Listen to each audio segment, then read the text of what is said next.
is there something in the works? Are you able to like comment at all on the rumors that were going around with Sunny and autimatic, or is that off the table now? Is there different players who you're looking at? The rumors were true, yeah. It was me, Sunny, and autimatic. I'm gonna have to say this now that this is probably not gonna happen anymore. Okay.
Hello and welcome to HLTV Confirmed, episode number 25. If you caught us last week, we did a bit of an impromptu episode. Things were wild. If you missed that one, I'd probably go and watch it. It went almost for 3 hours. Anyway, HLTV Confirmed brought to you in conjunction with Extrafy.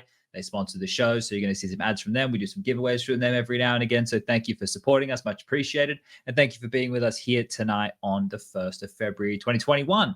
We got an action-packed show here tonight in the hot seat. We have flusha. I'll introduce him soon. We're going to talk about Twistzz to FaZe. We already talked about that quite a bit. The EPL format might be interesting to some of you. We had Summit go down. We had DreamHack with the likes of Spirit. And if we have some leftover time, we'll talk about some of your viewer questions. So let's get stuck in here today. Prof, how absolutely over the moon are you that Perth, as soon as they register one coronavirus case, go into a hardcore 5-day lockdown? How does that make you feel? Weird, definitely. But good for them, I guess. Like, yeah, I guess people feel safe now. Yeah. How do you feel? How mandatory do you feel masks. My mum and dad have to wear a mask for the first time. So that's pretty exciting. They've been fucking immune the whole time. Well, not immune, but away from it.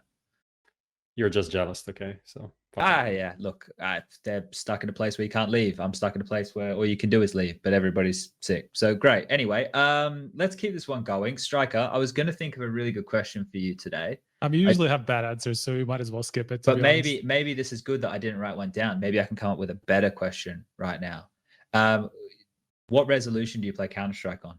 Full HD. Okay, well, see, you can't fuck that one up. Lucas, is everything okay? I heard we had a couple of dramas. No, everything is perfectly fine. Okay, cool. Let's get this one underway. Let's roll the hot seat, and we'll introduce Mr. flusha.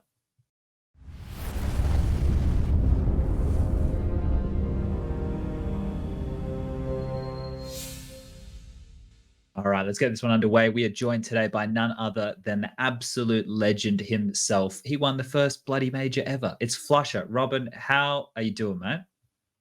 I'm good. I heard you're playing chess. Are you winning? Yeah, I just started like a few days ago, so I'm playing against the noobs right now. So when I get to Grandmaster, maybe it's gonna be harder. You're on the what was the show? I forget it. It was all the hype. What was the fucking the woman, the Netflix show, the air popped off. Is that why Queen's Gambit? That's the one. Is that why you're into chess? Okay. I've always liked chess, but I've never gotten into it because I get bored easily. Okay. All right. Well, we'll try and keep you entertained here tonight on the show, and I think we may as well just dive straight into things, right? So we need to go back in history a little bit so we can catch people up on how we got to where we are today with fnatic and flusha and all of that go gear. So I think the point that we want to start tonight, at least the one that Prof is pointing me in the direction of, is when you rejoined fnatic back in, what was it? It was 2019. It was with Golden, and you guys went on to win your first event coming back, DreamHack Masters Malmo over Vitality. Did I get all that right? Yep. Everything correct. Okay, so let's start there. Let's start with, why you guys rejoined forces, how did it all come about? And then obviously having that team back together, what you guys thought you were going to be able to achieve, because things were looking very good in the early stages. I mean, we left on a bad note at the end of 2018, I guess it was. But we still we're really good friends, me, Krim, CW, and we got to talking. Their team at the point was not doing too good, and they were looking to make changes. And I was just coming back after my break, and I really wanted to get into in-game leading after my break, but we couldn't really find a last guy, so we had to bring Golden in and see how it would go with him. He wasn't our first choice to say, but I think it was the right choice after all. I think that opened some interesting doors there, Prof. Yeah, I mean, it was pretty much known, I think, that Nok was the guy that Fnatic were trying to get, who was in Gamer Legion, I think, at the time. But then later, I guess when his contract ran out or something, then he went to NIP. But at the time, Fnatic couldn't get him.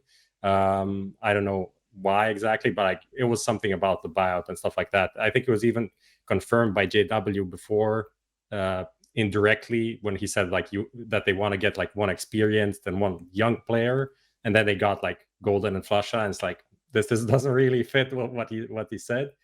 So so I guess that kind of put you in an awkward spot there to start off. When going into the team, you're kind of planning to be the in-game leader. Then with Golden, that role went to him. Was there any pullback there, or did you think maybe I should in-game lead, or how did that develop?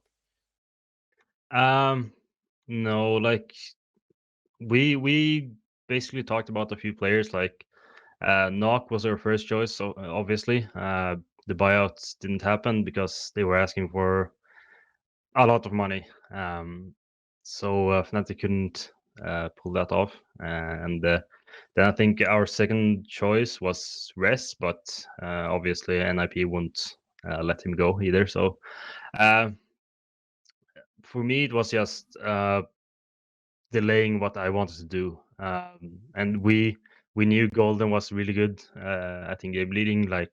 We saw the first time he was with us, we were top 4 at our first few events, and we knew he is a good in-game leader. But it was my choice that I really want to be the in-game leader for the rest of my career at that point, and I think it's come to that now that I wanna that's what I wanna do forward.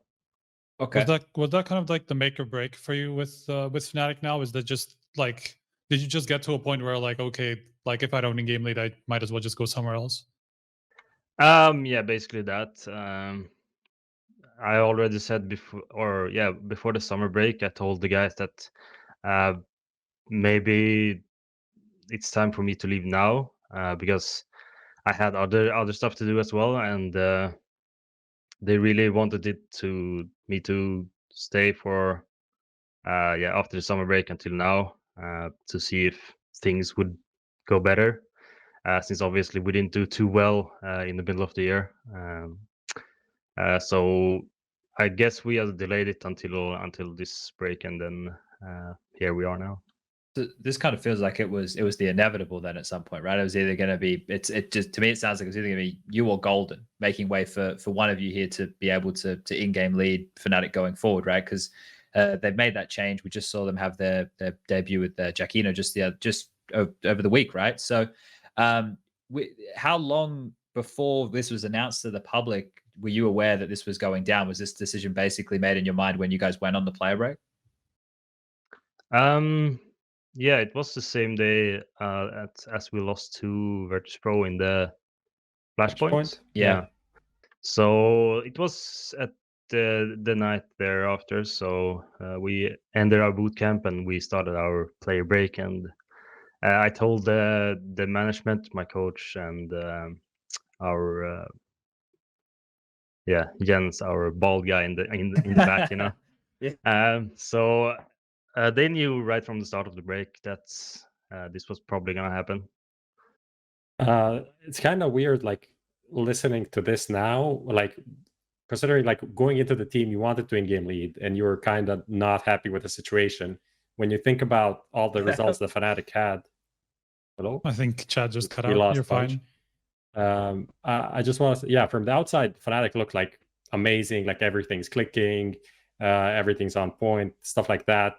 Because you had, like, I think 5 top 4s in a row. You won Malmo, your first event, and then the first online event, which was Pro League Online Europe, you won that as well. So that kind of patch looked insane. Like, what was the situation in the team like on point, or was it still kind of off because of these things? I mean, everything was fine for me as long as we were doing like really good, like top 4, even winning the Pro League middle of or early on the year. But then after that, our results were just declining all the time. So things were always like, I don't know how to say, but like it didn't feel good anymore, and I think it's like spread in the team as well. So as we got on with tournaments, doing poorly all the time, we just had a worse mentality within the team. Okay, I think that right there is probably where we can kind of bridge this conversation into the online Counter-Strike, right? Because as you mentioned, it did start pretty good for you guys when we went online. Like, you guys winning season 11 of Pro League, you guys were looking like you were having a lot of fun. You JW around knifing everybody, doing all your silly bugger business. Yeah, Brolin playing well, Crim's playing well. Look, when all of those results were going in your favor, did you have the online era in your mind? Was it like, oh yeah, we can get away with more of these cheeky plays, or online Counter-Strike, we can be a bit more filthy with how they do this? Or did you guys feel that you were hamstrung? Because the core of you, Crim's, JW, right? Like that's a LAN team. That's one of the OG kind of legacy teams that we talk about. Do you guys feel that you were hurt in the online era? Yeah, definitely. I think we all think we were kind of hurt by it. I think the main reason we couldn't like keep doing really well is we couldn't really adapt to how other teams were starting to play in the online season. So I think mainly that was our problem. The first tournament that we actually won online was kind of a fluke, because I think we were in a bad situation. We were 1 match away from losing, and it was kind of I think we were about to lose pretty early on in the tournament, and then we just found our form in the middle of it. So I think we were just lucky to win that first tournament, and then moving on after that, we showed that we couldn't really adapt to it. Okay. We had Twistzz on the show last week, and he was talking about like how certain things are different from online than LAN, and like holding certain angles is impossible because people are just going to wide swing and the delay and everything like that. What are some of the biggest things in the transition that you notice? Like, obviously the crowd, obviously not having that noise and whatnot, but is there anything, maybe a finer detail that a general like player or reviewer wouldn't notice that was a big deal for you and your team? Not really. It just felt like everyone got onto the same risk level that we were playing at on LAN. So like there was so much things happening that we couldn't like foresee and know that stuff like that this is gonna come. It's gonna come from certain players on LAN, but online everyone does it. Okay, that's probably a good way of looking at it, right? Because we always talk about you boys, and we're like, yeah, they've got a lot of like natty chem back, obviously because of the call with you, Crims and JW, and then we talk about how you guys, well, at least this is what I say, like you guys like break the meta because you're doing so many risky maneuvers, or you're playing type of Counter-Strike that isn't always cookie cutter and by the numbers. So to have a lot of other teams, I've heard from people talking about heroic, taking a lot more risks and doing that kind of stuff. I can imagine if you're the ones who go from being used to making all the chaos to now the ones having to deal with everybody else doing the exact same shit, kind of takes away the trump card of the team a little bit there, right? So I guess we can well, which way do you want to steer the conversation, Striker Prof? Do you have anything you want to jump in here with? I just want to ask, like, we touched on like Fnatic's view on the online era. I just want to ask, like, flusha, your individual, like, what did you think of playing online? And I mean, still playing online, considering like the LAN history and everything. Is it like this? Is it even comparable to like LAN Counter-Strike? No. It's not comparable at all. Like, you don't even know what tournament you're playing in.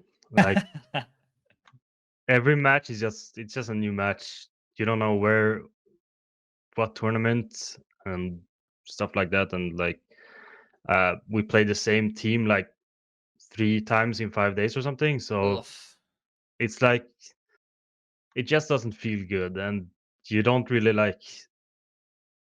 You don't have the desire to win as much as you have when you're at the tournament on LAN, you know. What about from like the game perspective? You were talking about like, you know, the risk level that you guys were like almost consistently at online, and just that being kind of the same online. Did you just find out that like the same plays that you would make online just wouldn't work online, or what really was the problem there? I think everyone was just more aware about like all the risky plays being done. Like, everyone was playing against that every match in the online era. So we couldn't get away with it, and I think we transitioned into playing more safe in a way. So I think we adapted our game in the wrong direction. Like, we should have gone more aggressive, more risky than playing more defensive and more safe. Okay. All right. Well, let's steer this one back to obviously your departure from Fnatic, and have a little bit more of a look about the future, I suppose, of flusha, because you've made it very clear that you want to in-game lead, and I would assume that you probably want to in-game lead with a team that can compete off the bat, which leads me to believe, and obviously these rumors that have been going around about you making an international team with Sunny and autimatic. Is that the direction you want to go international? You want to be able to compete with the big boys immediately? Of course, you want to be at the top right away. I'm not saying my team would be right away, but I think top 20 is like you can play there right away with the people and with the team I had in mind. Okay. And then work from there on. I think top 10 is pretty. You could crack that if you get off to a good start and stuff like that. So you said the team that you had in mind. Now, obviously, I don't know how much we're going to be able to pry here. I don't know how much we're going to be able to get out of you in general. But is there something in the works? Are you able to like comment at all on the rumors that were going around with Sunny and autimatic, or is that off the table now? Is there different players who you're looking at? The rumors were true. Yeah, it was me, Sunny, and autimatic. I'm gonna have to say this now that this is probably not gonna happen anymore. Okay. We had 5 players interested and willing to do this if we had an org that could make it happen. But I think in this state of CSGO, orgs are really hesitant about either buying a lot of players out and maybe they had a team already that they had to let go, or just buying into CSGO. So we didn't get a lot of what's the word? Interest, like I guess. Yeah, interest from a lot of orgs that was actually established. There was people that didn't really have an org yet or wanted to create something around us, but we really wanted to go somewhere where it was already established. Okay. So I guess that perfectly lines us up with the next subheading we have here, right? And that comes down to building a team in 2021 or in the current landscape, I suppose. So this is obviously not somewhere that you've had to be recently. You guys did the whole Godsent project a couple of years back. You've basically been a part of Fnatic for on and off for the majority of your career. You were at Cloud9 for a little while. Now, when you look at the way that Counter-Strike's going, it's obviously not as open circuit as it was 3-4 years ago, right? Even 2 years ago, I suppose. We now obviously have the partner teams with ESL, the partner teams with Blast, the partner teams with Flashpoint, and that's probably our 3 biggest tournament organizers at the moment. Obviously, Starladder, we haven't seen them do anything in a while. PGO, we know that they have the major. Obviously DreamHack under that ESL umbrella. Is there anyone I'm missing here that really stands out in the tier ones, boys? Not really. Okay, so those are the big tournaments. Do you think that this is what makes it hard now? Is that a lot of these spots are already taken up by these partner teams, or do you think it's like Valorant? Is it COVID? Is it what do you think are the biggest limitations that you have in front of you right now? I think it's a bit of everything. Like the salaries are pretty high. They got inflated a lot. Like 3 to 5 years ago, and orgs aren't really willing to pay that much right away. I'm not saying we asked for a really high salary, but yeah, it's a bit of everything. Like you don't get as much. The sponsor aren't being shown that much. No lands. Like it's just the same matches over and over again. Mm-hmm. And there's no real like unique situations going on in CSGO right now. Okay, so I think well, I have a couple of things I want to ask here, but one of them has Valorant been a consideration for you? If you even played it, like have you looked at it, or is it just like ride or die CS? Like you just Counter-Strike and that's it? I've played Valorant twice, and okay, I can't say I like it. I would never go that direction. If I wouldn't be still playing pro, I would probably like try to go into streaming, or maybe try to develop the Swedish CSGO scene more or something like that. Okay. So you were talking about how those plans with autimatic and Sunny kind of fell through. At least it looks like it now. So what really is the plan? Do you just want to join an established team already, or is there another plan that you have? So look, there you go. You lagged out. I think Chad just lagged out. You can go on. Yeah, sorry, I guys. think I don't even remember what you said. Well, what's the plan now that kind of like the original plans fell through? My plans I don't really have a plan right now. I'm fine with just waiting to see what the opportunities there will be for me to jump on, or just figuring out what I really want to do as well. I'm not really in a position where I feel like I have to do something really soon. So I'd rather have my time and wait and make the right decision for me. Okay. Just going back to like the decision to become an in-game leader, how did you get to that point, really? Just because we know that you were in that position in the past, you had that time in Cloud9 especially, and you were always like a big voice in Fnatic, obviously. But obviously until Cloud9, I don't think you ever did like the primary in-game leadership position, apart from like some of those switches that were going on with Fnatic, I feel like. So yeah, how did you get to that point where you just wanted to do it full time? Basically in Cloud9, I really felt how fun it can be if you have a team that's actually like respecting and listening to everything you say. And as you said before, I have been in game leading for Fnatic as well, both with Pronax and without Pronax. Some tournaments Pronax didn't want to in-game lead, and I was just jump in and do it, and we would still win. So it was fine for me. And then with Dennis, we had the six tournament in a row winning streak. I was the in-game leader for all of the time with Dennis in the team. But it was mainly in Cloud9 and after Cloud9, I felt like if I get a team that actually respects and listens to me, then I can make things like be really good for both the team and for the players. And I think I think I can teach people as well while playing with them. And I think in Cloud9 we even though we had kind of a shitty situation, we were still doing pretty decently in terms of where we placed in tournaments.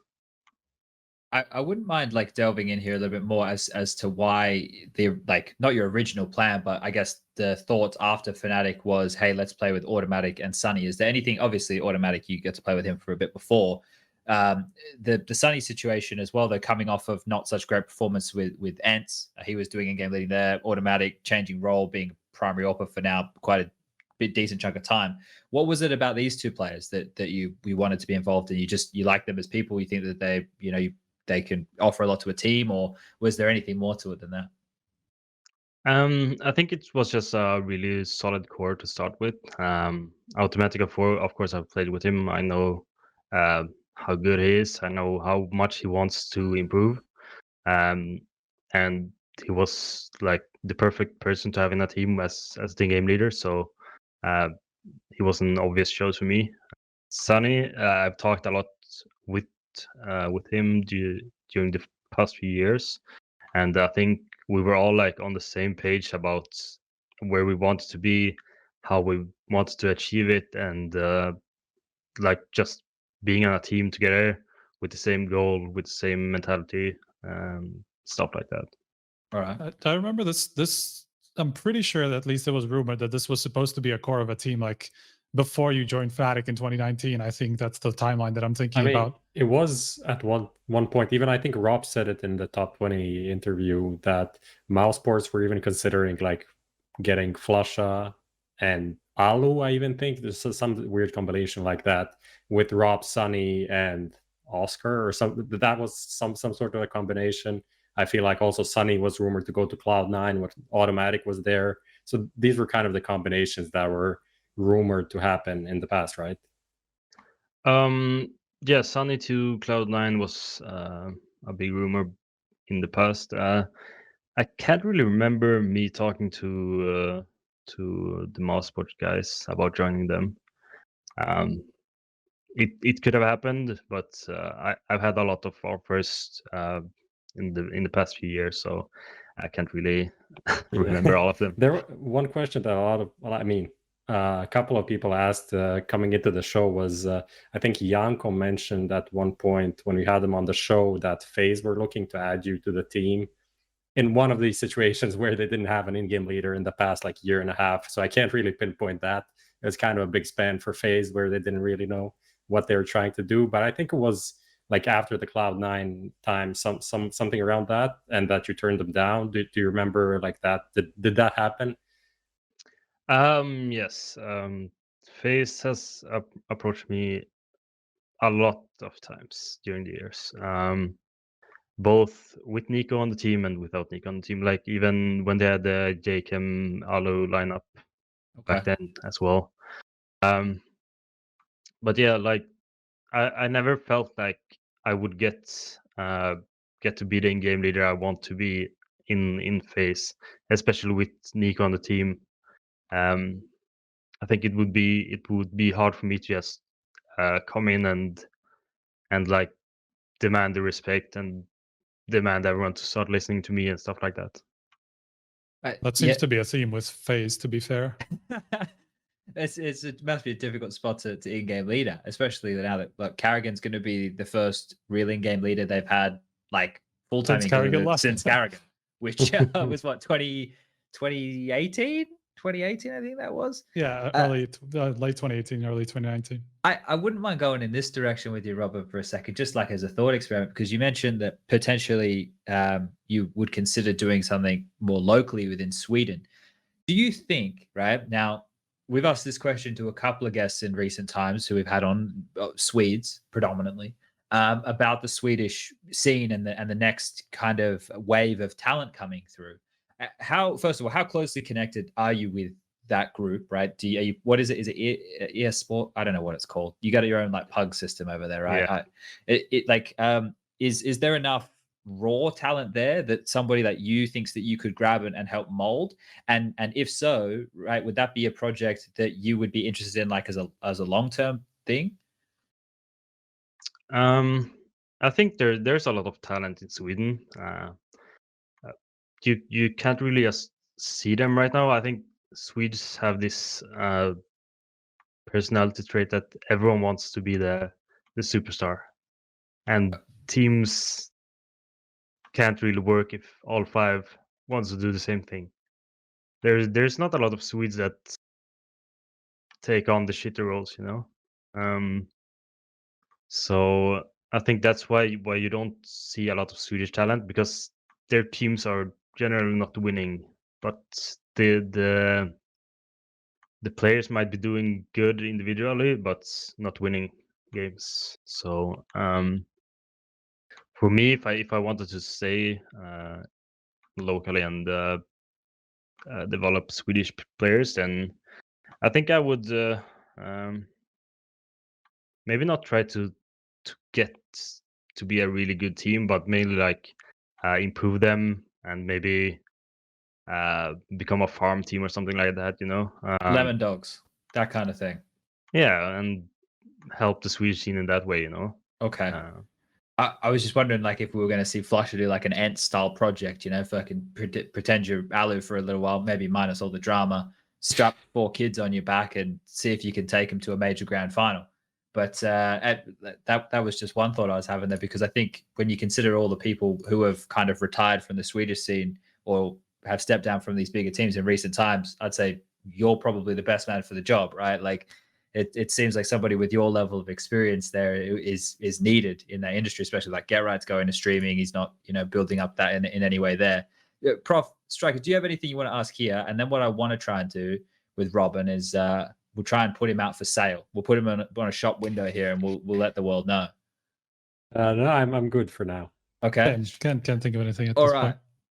So this is what I've got, Robin. You correct me as we're going here if I've fucked anything up. Basically, 3-time major winner, man who won the first major ever, is on the market now. I don't know if you're a free agent or if you're still under contract with Fnatic or you need to get bought out of it. Okay, so people you need fucking deep pockets, all right? But this man, he wants to in-game lead, happy to do international Counter-Strike. If you got enough money, probably happy enough to do Swedish Counter-Strike. That's what we're putting you out there for. We're going to put you out on the shop corner. What other details am I missing here? I think other than the fact that you would be a fantastic teammate based off of the roles and stuff that you played with in teams, and I don't think you could find too many people more experienced. Are we missing anything here, boys?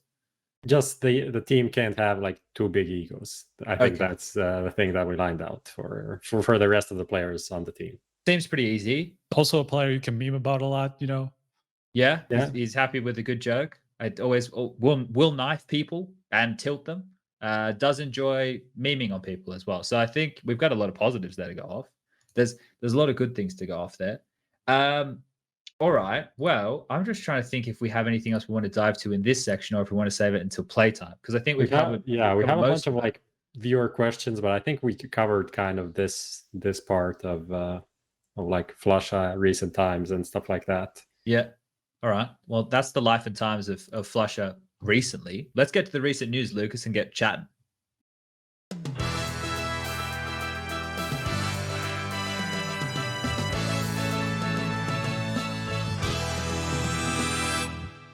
All right, so we're back, and I want to talk about this before we get into the recent news, because I read the comments because I'm a narcissist who also hates myself. So I read your horrible comments about me on our YouTube. that is what a narcissist is, like in depth. Like you hate yourself, then you build this, like you idealize yourself to kind of get over the hate. That's how it happens, I think. Pretty much. So anyway, I read all these comments and stuff on like YouTube and Reddit and HLTV and Twitter and everything, right? Like, anyway,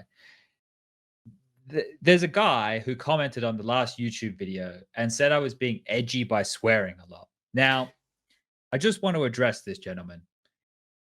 I'm being anything but edgy by swearing. By swearing, I'm just being me. So I apologize if my curse words make you sad and that you grew up in some form of a life where words that are bad words upset you. And I'm going to swear more. So fuck you. All right, let's get into this now that I've had that direct message to my friend on the internet. Let's talk about FaZe. They added Twistzz. We knew they were going to add Twistzz. We know that they're going to add Karrigan. Are we happier with this, boys? Prof, are we happy to see Twistzz on this roster? Do we think he can make it happen?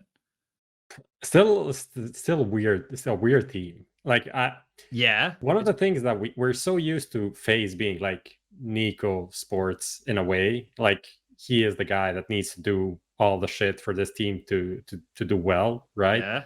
That I can't even imagine how, like, my brain can't put this together. Like, how can this team be good without like anyone like NiKo?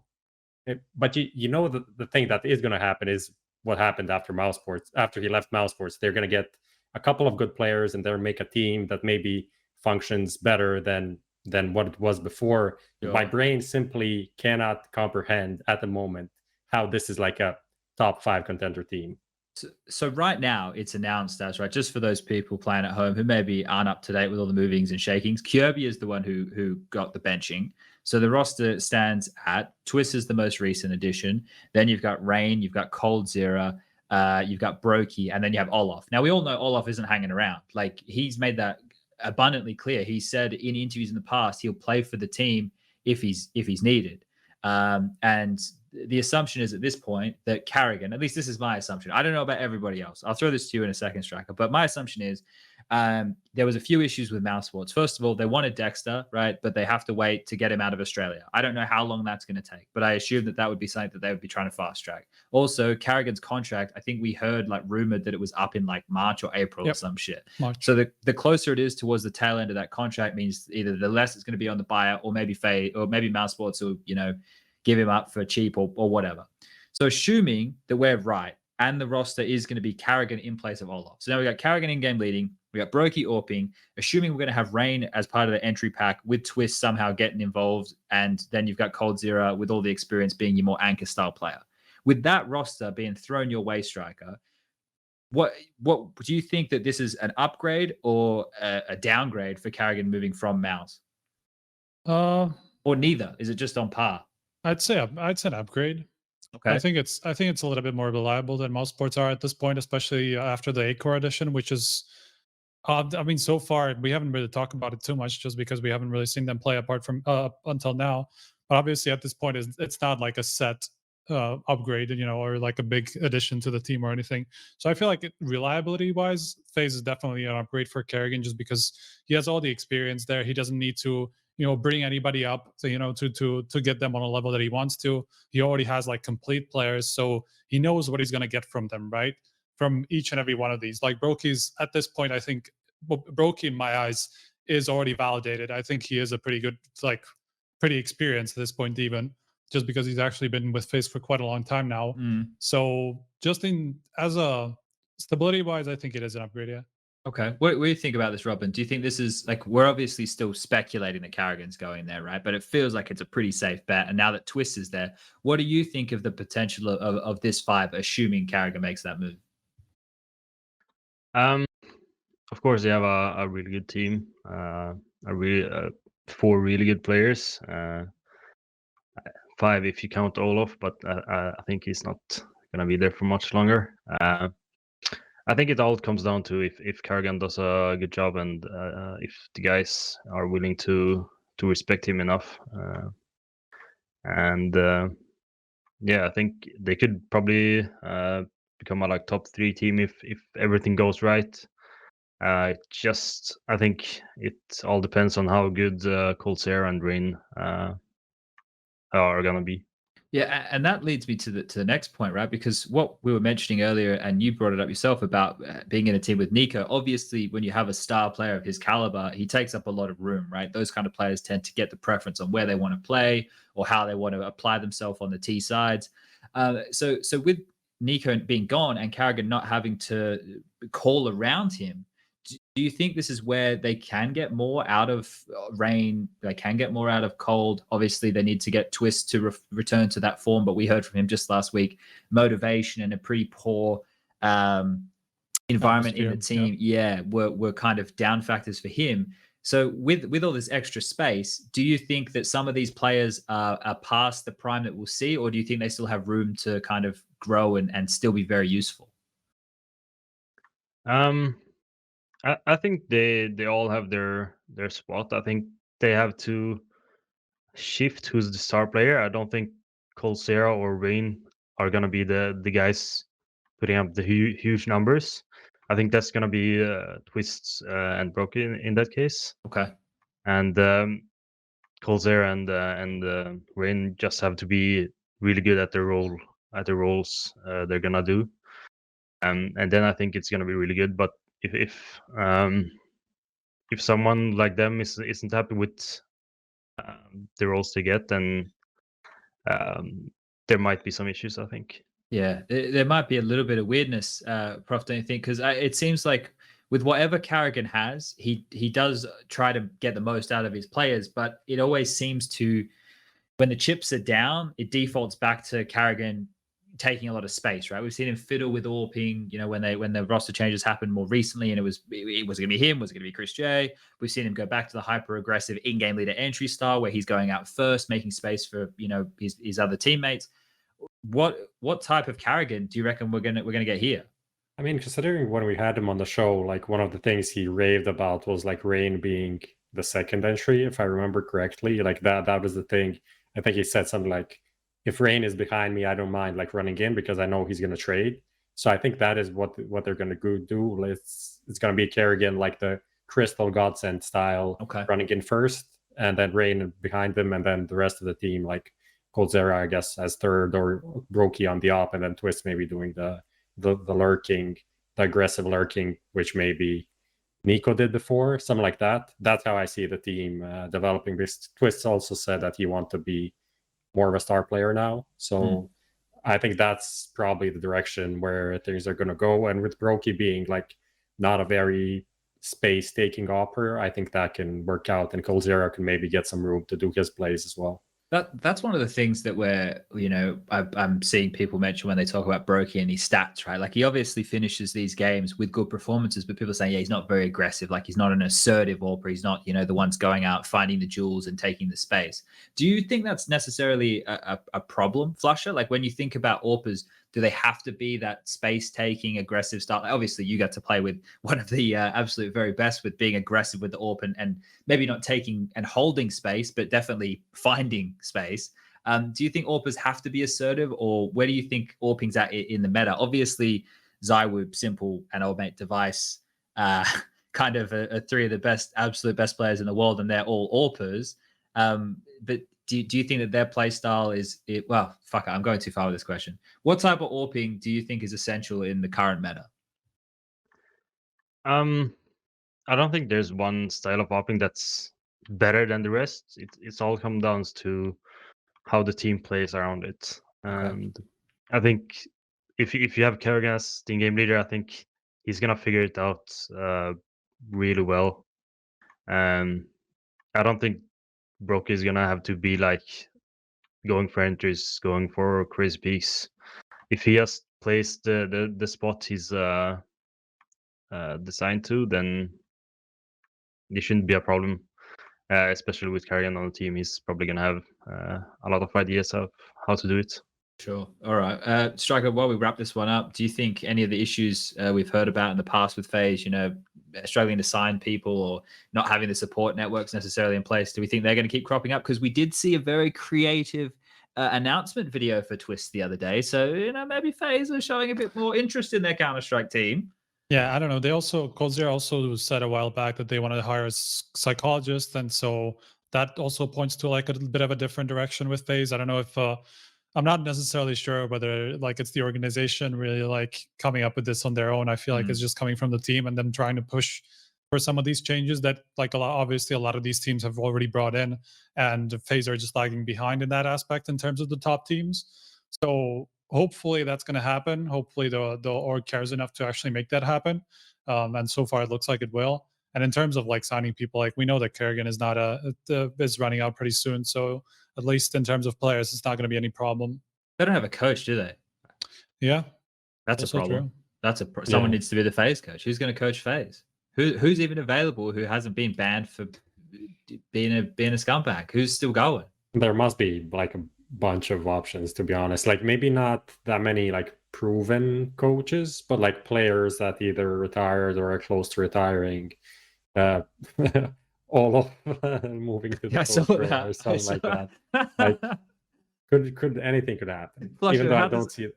That would be so weird. Imagine Olof as a coach. I Yeah, can't.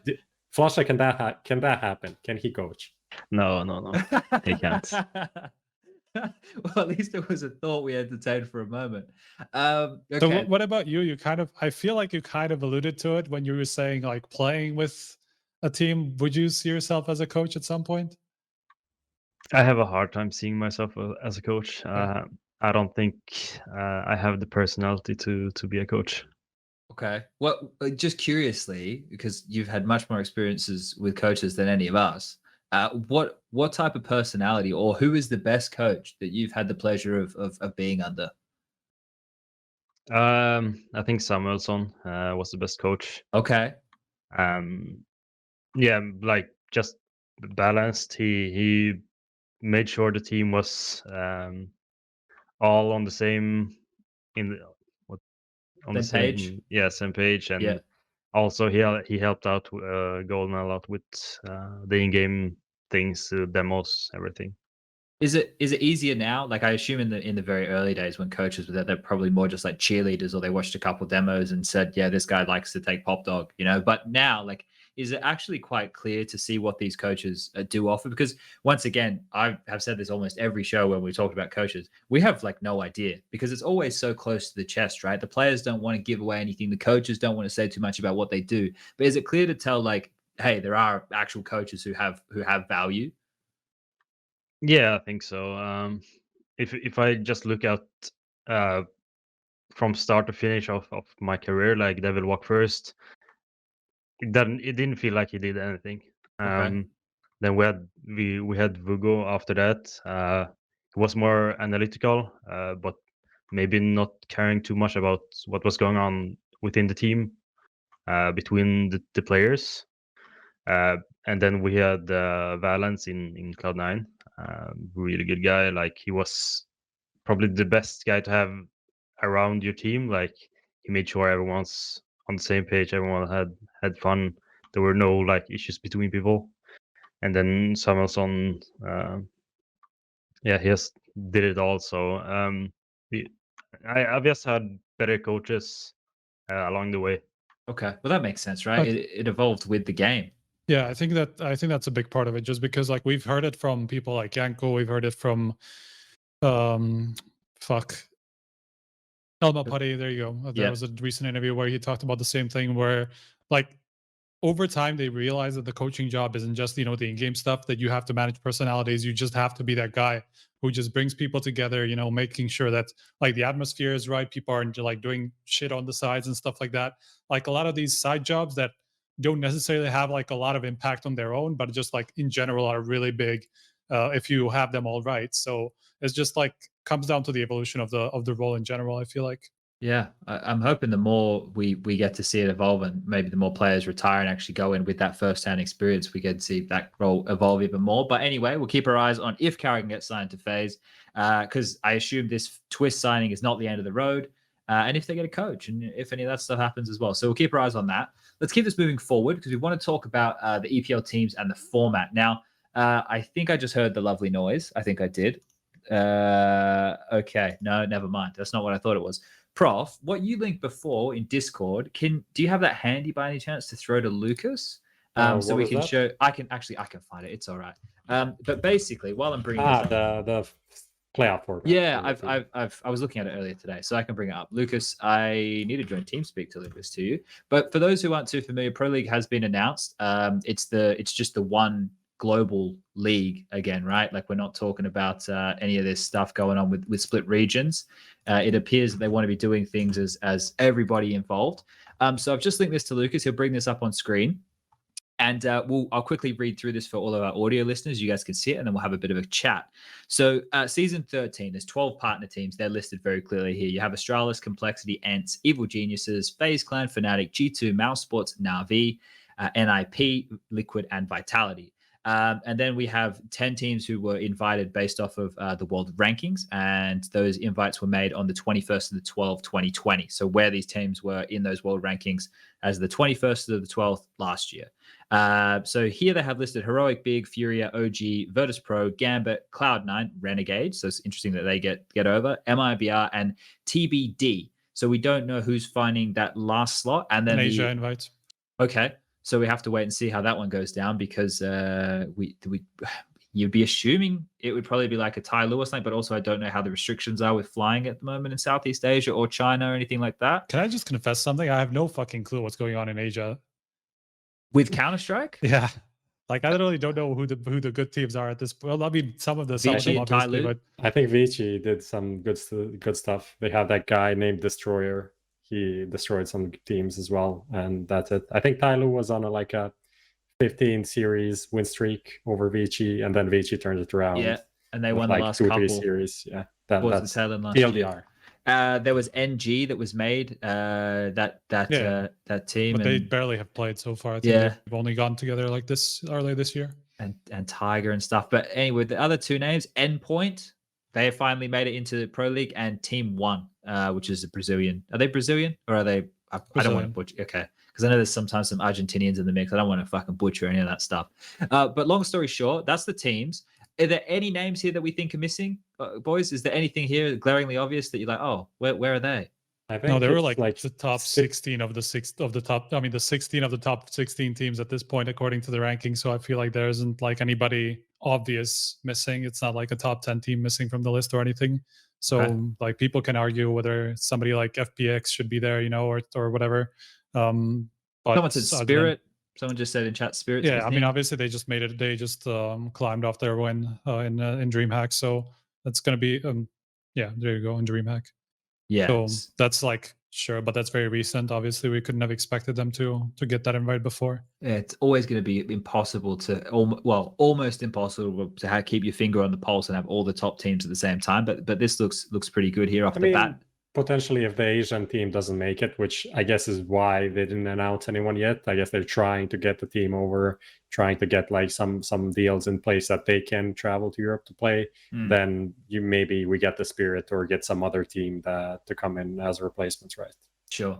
All right. Well, I guess we can keep our eyes on who that last team is going to be. But there's like Extremum, if you wanted to like bank in a bit more on the Australian side of things, just because they are obviously like a more or better team probably than Renegades would be. Sure. I think that's one of the hard things to balance, though. We've had this discussion before, like what happens with those guys. They would probably still have points carried across for their world rankings. They would probably still have points for RMR, which I'm sure that they need to find out about. So those kind of things right there are a bit funky.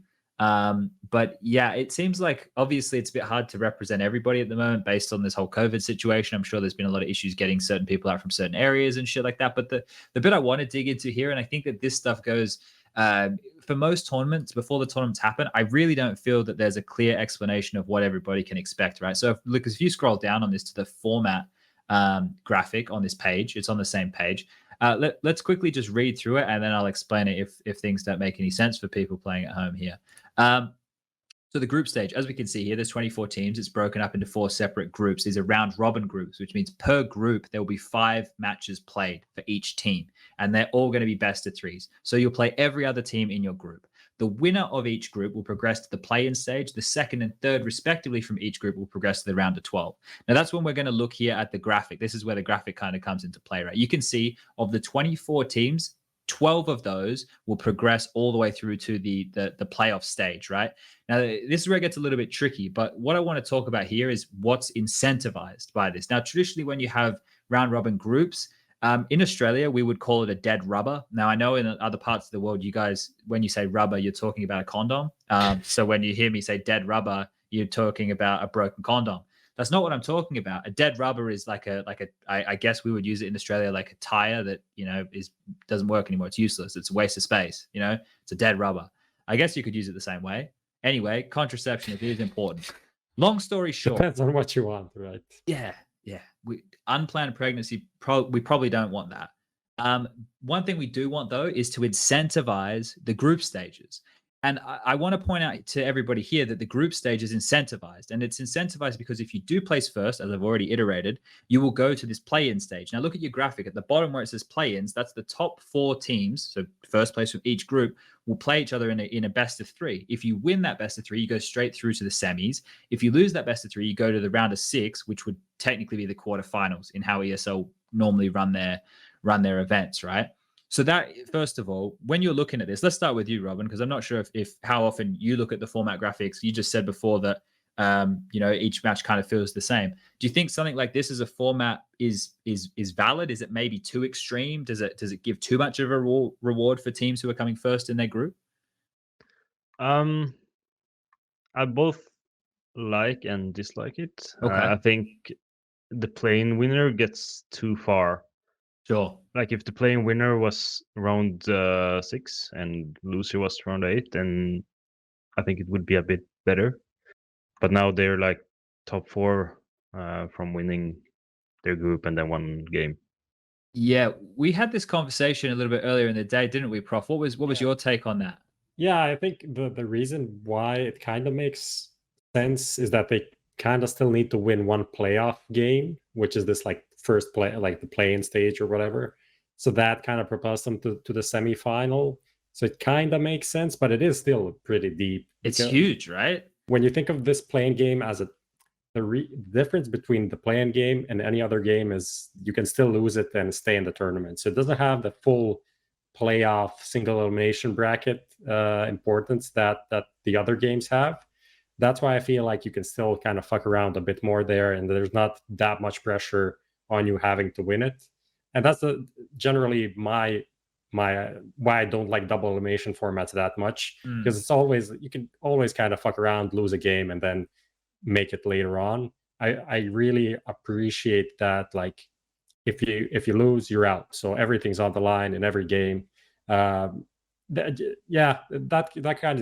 part is kind of weird, but I think we need to see it play out, and then we'll have a better like, it's not complete garbage, like it's okay, and then after we see it play out, we can give a better judgment, I feel. Sure. Striker. The big problem that I have with it is the fact that you basically can have 2 teams with like the same score in a group where they're both like 4-1, and one of them obviously goes over the other because they beat each other. They beat the other team in a head-to-head, but they had the same score, right? Or there's a 3-way tie, for example, where 3 teams beat each other for the first place. Yeah. And they have the same exact record, but one of them gets to skip at least 2 rounds in the playoffs, even though they basically performed the same in the group stage, right? So, yeah, or minimally better, yeah. Yeah, the difference between those teams is obviously like minimal. That's why it had to come to tiebreakers to decide who goes through, who gets that first place. Like, and that's obviously if you have the potential to skip 3 rounds of the playoffs of like a tiebreaker, that comes down to like a map 1 difference, which obviously within that match probably didn't make any actual difference. Yeah, exactly. So like for them to skip that much is a bit awkward to me, just because you'll get to these scenarios where like 2 teams basically had like the same level of success, but one of them ended up top 4 and the other ended up top 8 or top 12 even. This is where I wouldn't mind getting into a bit of a broader discussion about formats with you guys here, because with what you said, flusha, I kind of felt the same way. Prof and I had a bit of a back and forth, or it was almost me talking to myself while Prof and I were having a conversation. I was like, yeah, this is good, but also, oh, this isn't so good. And this isn't good, but what, this is kind of good. And it was like this back and forth that I was kind of weighing up. Like, I like this because first of all, it incentivizes the group stage, right? So you really want to try hard in the group stage. Like I said, none of those fucking dead rubbers. And not only does it incentivize that group stage for the first place, it does for teams coming second, third. Like, you're going to end up in different parts of the bracket. Look, I look at it and I go, okay, well, we've kind of solved one problem, but we haven't. Now, this is where I want to open it up to a broader conversation, because this one format here, we don't want to see this run at every tournament. Not every tournament is 24 teams. Not every tournament is 16. Not every tournament is whatever, right?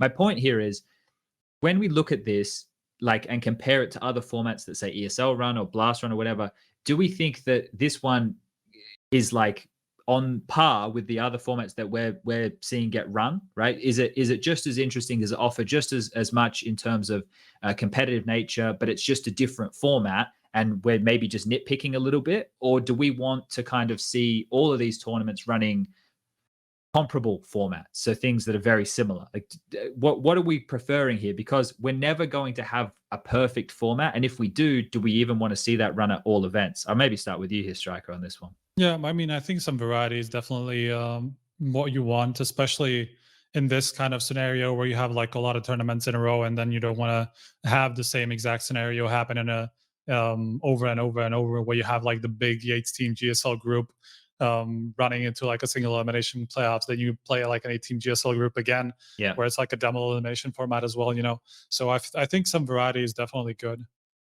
What do you think, Flusha? What's your preferred? Do you have like a preferred format, and do you like the fact that events are trying different things?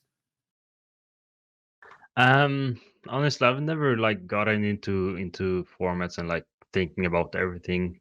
Okay.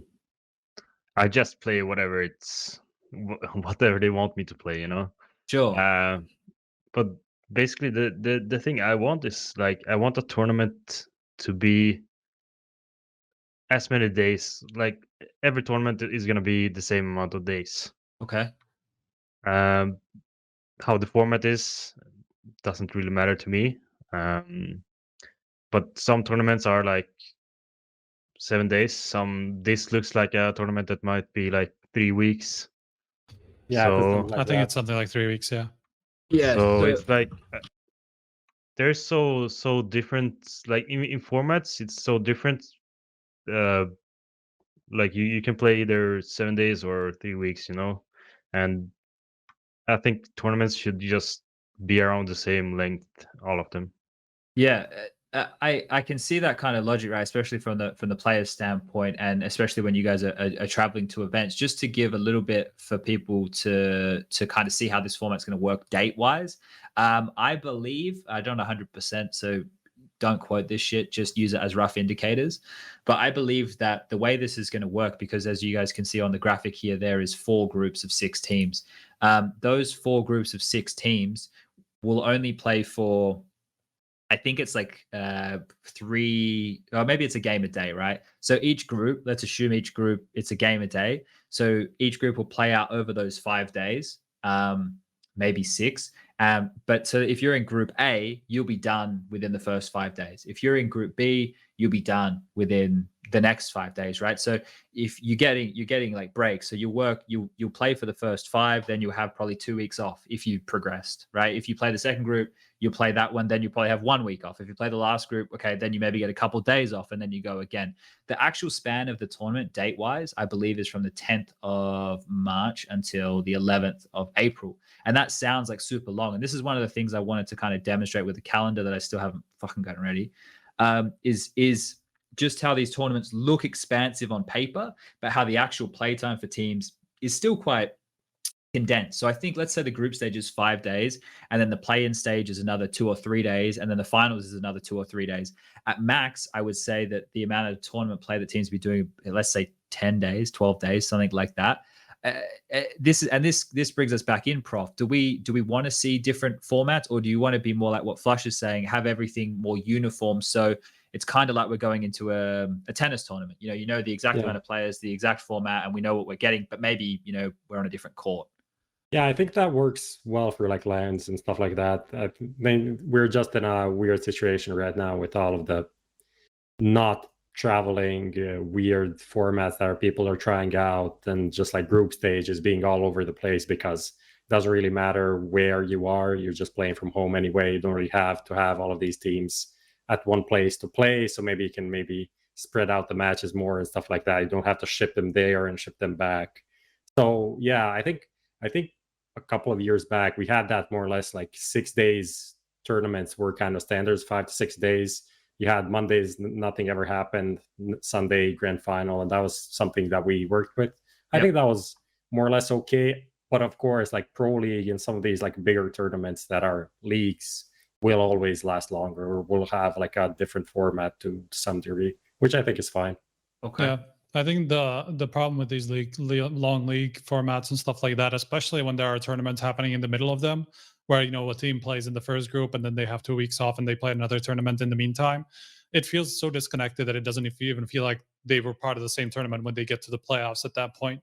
And so that's something that I'm not really a fan of as a viewer, just because a tournament should have a certain flow.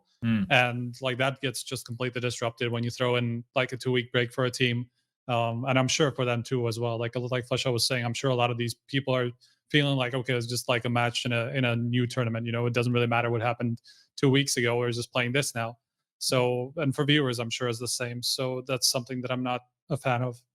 Yeah, I wonder if that's something that we can fix on the storytelling side of things, right? If that's something that's an issue with the way that we're conveying the news, or if it's a way that we're telling the players what the format is, or something like that. Because look, I understand like the dramas that can crop up here, but I think that like having an extended event, and actually it's March 8th till April 11th, I was a little bit off there. Like having these extended events and the round robins and stuff, it offers us something that you don't get to see. Like you play everybody in your group. You know, I know we know the issues with that and ties in groups and all that shit. I don't know. I like it when it's different, because explaining shit is kind of my job. So it's like, well, when I don't have to say, yep, it's a double elimination GSL bracket, win 2 and you're through, and you know, like when I get that's scared for me, it's his different job essentially. Yeah, that's you want more work so you can get paid more, and that's it. Exactly. Just all the things I don't need. Carmack, don't change the format anymore. Just same shit every time. We keep I keep putting in all these dumb requests. Anyway, do we have anything else we want to say on Pro League, or should we keep this one going? All right, we've capped off that. Let's keep it moving. I think you just need to stop blue balling viewers about your calendar, man. Just because it's been like maybe I just keep doing it now. I could like the thing is I was going to show it just then for the Pro League dates, but then I checked the Pro League website and it starts on the 8th. My dates here start on the 10th. So I'm already wrong. So whatever I received, you know, a couple months ago, it's already out of date. Anyway, let's keep this going. If you guys missed the show, when did we do this? Was it Thursday? Was it Wednesday? When was it? Thursday. It was a fucking mess. The internet, it got set on fire. People thought they'd lost their jobs. Everyone was running around like headless chooks. There was tears. There was heartfelt posts. There was, how could this be happening to me? But all in all, nothing really happened. flusha, what did you think, mate, the other day when all this news dropped about, you know, coach limitations and RMR reset and everything like that? Were you sitting there going, what's all the big drama about? Or did you think it was an issue? To be honest, I barely read it. Like, something happened, coaches got mad. Beats me, you know. That's a good summary. That's basically a pretty good summary, right? I think obviously there's more to it than that. But in case you didn't see last week's show, the one we did impromptu, basically Valve released some sanctions based off of the ESIC findings with the coaches who were using the coach bug. So maybe let's start there, flusha. The coach bug. Did you look into that? I'm sure you looked at the fucking Starix situation, mate. Yeah, I had a laugh about that. So, did you know that bug existed? Had you heard about it before? No, I think our coach never really had it. Okay. Or at least he didn't say anything about it. So, I mean, it happened. Someone could have done it against us. Like, it's been there. It's nothing to worry about now. If there's something wrong, people will probably find it. Of course, I don't think all the coaches should be punished by people doing this. But yeah, Valve sets their own rules, and we got to obey them, I guess. Sure. Have we had anything else come out since then, Striker? Has there been, well, Prof, either of you, has there been anything new that has happened? Nothing really came. No follow-ups on the whole situation. ESIC did say that they're gonna give some follow-ups, and then maybe Valve is gonna update their shit with that, or we'll get like a list of who is banned for how long. For now, we just have like a formula, let's say, but we don't know if any of the data is going to be changed for the coaches. So we can't really say surely who's going to be banned for how many majors and stuff like that. Yeah, there's still like a small question mark on that side. Did you guys have any more thoughts? Like, Striker, do you have any more thoughts on what we spoke about the other day? Do you think we missed anything? Do you think we covered everything? We were here for 3 hours. I don't think we missed much. But we were going around in circles for a It's little literally bit. our only topic for that entire show, man. I don't think there's much to discuss anymore. It was a good topic. It was a good show. topic, yeah, that's true. We had fun. All right. People liked it. It was like everyone was outraged. They came in. They were like, let's be outraged about something. And we were just like being shills for Valve and saying like everything's okay. And they're like, okay. And they left. That was one of the comments that I read on YouTube as well. It was like somebody said like, how much does Valve pay SPUNJ to defend this? I was like, Jesus Christ. If Valve was paying me, you think I'd be doing a better job of defending them than what I was doing. But yeah, I think maybe what we can do, because there isn't a whole lot to touch on with this one here, is direct people to the pod or the audio only thing. So go and check that out, because we had Messioso come on, we had Kassad come on for a period of time, we had Devil Walk on, and we were basically just talking through things as they were unfolding. We may as well do an update as well with the whole not match fixing, but the gambling stuff that came out of Oz. Lucas, I'm going to link you this tweet. Just bring this up for everybody, and I'll read it out. Basically, this gentleman right here, Mr. Michael Carmody from Australia. I hope I said your last name correctly. After I made my dumb tweet the other day, I reached out to him because he said he was going to try and help these players. I reached out to him and said, hey, look, if you need any help trying to get in contact with people, just let me know and I'll see what I can do. Anyway, I've been monitoring his Twitter for like kind of updates on what's going on. So one of the updates he tweeted 17 hours ago was boring update re OzCIS E6 sanctions. A few upgraded notices of charge, approximately 3 received, but nothing further released. ESIC is putting work into the remaining notices to be sent out, roughly 20 plus. It's a big watch this space for now. I've been assured it's an operational priority. Then there's a guy in here with a reply saying, when you say upgraded, does that mean people have had their punishments increased, or does that mean it's been adjusted? And he's saying it means that notices have been upgraded to include specific evidence rather than just a charge. Yeah, I guess what he's saying, that people now actually got details about why they were banned, like exact matches. You bet on this match on this date, and we have this confirmation that you were a player for this team at that time.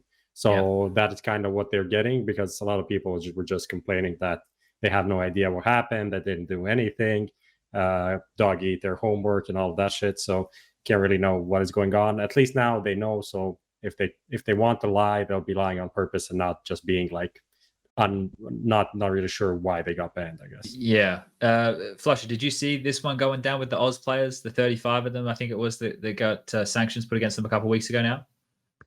I saw that it happened. I didn't really look into it too much, though. It's probably a good thing you didn't, because I didn't look into it either. And then I tweeted, and then it turns out I'm an idiot. So look, a lot of this stuff is pretty murky. Like a lot of this stuff is like players who in Australia are playing in like an ESEA Premier Division, which in Oz is like some of the lowest Counter-Strike you probably can be playing when you're talking on a world scale. And they were, look, we don't know exactly, but some of these cases is maybe like a guy who was just playing on a league for fun with his mates was also betting on, say, like a fnatic versus Astralis game, right? And they're now being categorized as professional players and then put under the same stuff that, say, like you might be under, or, you know, I might be under, or some of the other people involved in the industry who bet and would get punished, right? These kids have potentially, we don't know. One explanation was that it was considered like the same competition tree or something. Like if you're playing an ESEA Premier, technically in Australia you can still qualify for Pro League. So if you bet on a Pro League match, even if you're in Australia, you're in the same, it's the same as if you're in Pro League betting on Pro League, right?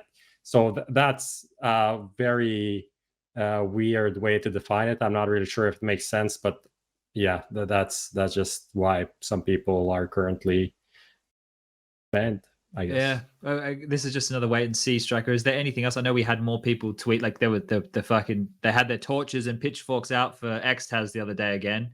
I saw ESIC tweeting about that, saying he was cleared because he had evidence he was AFK.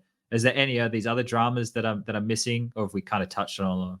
No, not that I've noticed, no. Okay. I think we need to go to a quick break after recent news. Is that right, Lucas? All right, we'll be back in a second and we'll talk about CS Summit 7.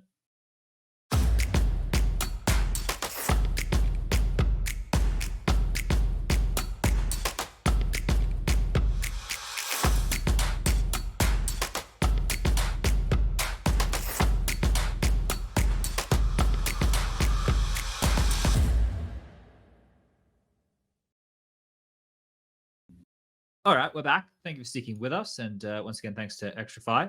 Now let's get this show underway. Well, underway. Let's keep it rolling. Let's talk about CS Summit 7 that just concluded. I just linked it to Luca so he can bring up the overview page from HLTV.org. But long story short, it was an event where from top to bottom, we might as well start. We had VP actually picking up the trophy over Fnatic debuting with Jackinho. We had Mouse Sports and Heroic coming in third, fourth. OG and Cloud9, two international teams with NIP and Furia making and rounding out fifth to eighth. MIBR, Dignitas, FaZe, and Complexity. They came in the last four slots. Complexity and FaZe last, respectively. Both playing with stand-ins, both not their actual teams, both probably very disappointed. So let's start with this one. flusha, did you have a chance to catch any of Fnatic's games during this event? I think I looked at all of them. Okay, so except for the last map in the finals because it was late, wasn't it? I slept. Some of those games, dude, I get to that point in night, I'm like, fuck it, I gotta go to bed. But in terms of what you saw from Fnatic with Jackinho, obviously you know how that team works more intimately than anybody at the moment. What did you make of their debut? Obviously the result itself is good, but was the Counter-Strike good? To me, it didn't look too good. Okay. They basically the group stage. I think they went 2-0, but both those games it didn't look good. They could have lost either match. And then I think versus Cloud9 as well, it didn't really look good. But then after they won the second map, I think they picked up from there and they started playing much better in the last match against map against Cloud9 and then against Heroic as well. So they started out pretty bad, I think, and then they ended the tournament decently. One of the things that we had speculated before on the show was that Jackinho might AWP a little bit. Now, Striker pointed out to us in our little chat. Was it today, Striker? Was it yesterday? Yesterday, yeah. Yeah, you pointed because he got like out a with third his AWP kill. stats. Yeah, because he had like one kill with an AWP, and I saw him on B, and well, he had it from like the start of the round. But then I checked if he actually used this as a secondary that I didn't notice before, and he literally had 2 more kills in the event beforehand. So he had like 3 across the entire event. So essentially, basically, when he was saving, or maybe when he had a spawn or something, he picked it up once or twice, and that's pretty much the extent to which he used the AWP. So not really a secondary AWPer to any degree. Yeah, does that surprise you, flusha? Were you expecting him to do some secondary AWPing based off of him as a player, or did you think it was most likely going to go in this way? I mean, since he was an AWPer before joining Fnatic, I don't know what the plan is there, but of course, I would want to see him pick up the AWP more. Like even if he's transitioning into I don't know if it's my role or just a rifler, he could have still picked it up and they could have done some more stuff with double up. But I only saw JW play it throughout the entire tournament, so I don't know. This might be an interesting direction just to take this while we're on the topic of Fnatic and we've got you here. In terms of the way that JW plays as an AWPer, right? Like he's not a traditional AWPer. I think we would all be fooling ourselves if we tried to say that. He's quite aggressive. He takes these audacious peaks. He's not afraid of re-peaking. He's not afraid of getting really up close and personal with it. And it felt like throughout the tenure with you on the team and the other boys there that you guys had full faith in him taking a lot of these risks, right? Is that the type of player that you want to have as your primary AWPer, or do you feel that like a player like that, it would have been nice to have more of what Furia were doing with their setup? You know, Art, he's the crazy motherfucker. You know, he's got ants in his pants running everywhere with the AWP getting entries. And then you had another guy, in Furia's case, it was Henny, who was sitting back with the AWP. I know in certain occasions he'd go for picks, but he was like the last line of defense with the AWP. Do you think that's something that like, was that ever a thought with you while you're on Fnatic? Like, yeah, it's great that we have JW going for this stuff, but it also is a liability because we don't have anyone else picking up that role or anything like that. I mean, you can't really control JW, so okay, we kind of just had to play around it. We knew like more times than not he would get us entry, get us into a good situation, and then we just have to play around it. So yeah, I don't know what else to say really. Was that ever a point of like frustration, or was it like it paid off more often than not? So that's why you guys were just happy to keep doing it. Yeah, I think it's better to just let him do that, and then if he has a bad game, then he's gonna stop doing it by himself. Okay. And of course, everyone has a bad game every now and then, and he always had the confidence to keep doing it.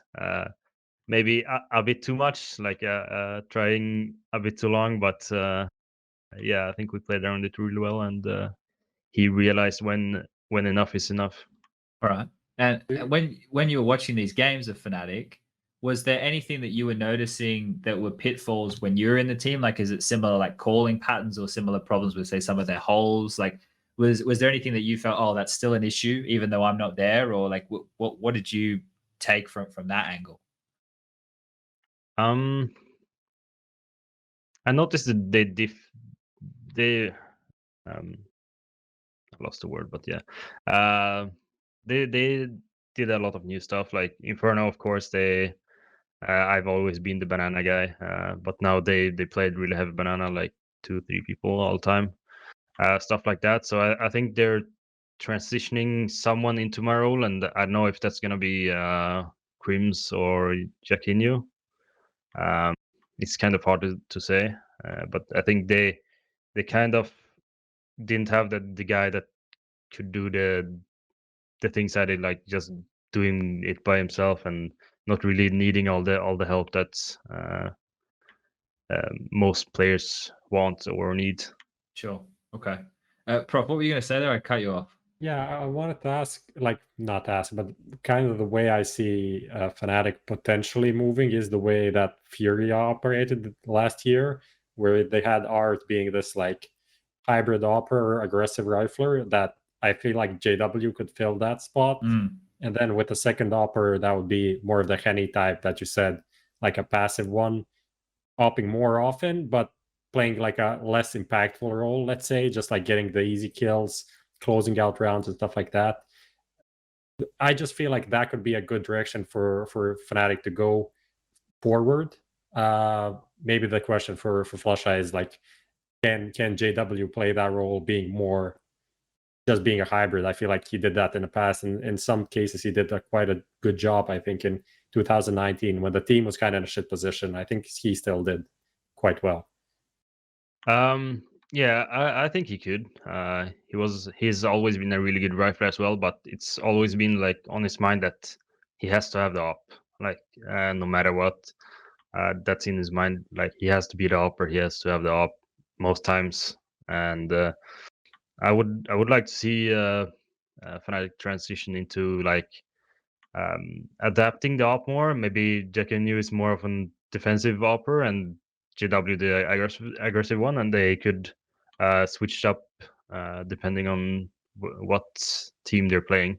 And I think just releasing JW from the op more is it would help Fnatic more in the situation they are in right now. I don't think there's a guy that's is super aggressive. Brolan could be, but I don't think he has the experience to always be the really aggressive guys. Okay. Well, I want to ask you some more stuff about Fnatic, but maybe we'll save that for the playtime section. And we got some other teams to get through here. Now, the other team who was in the grand final, the team who inevitably won the event, was Virtus Pro.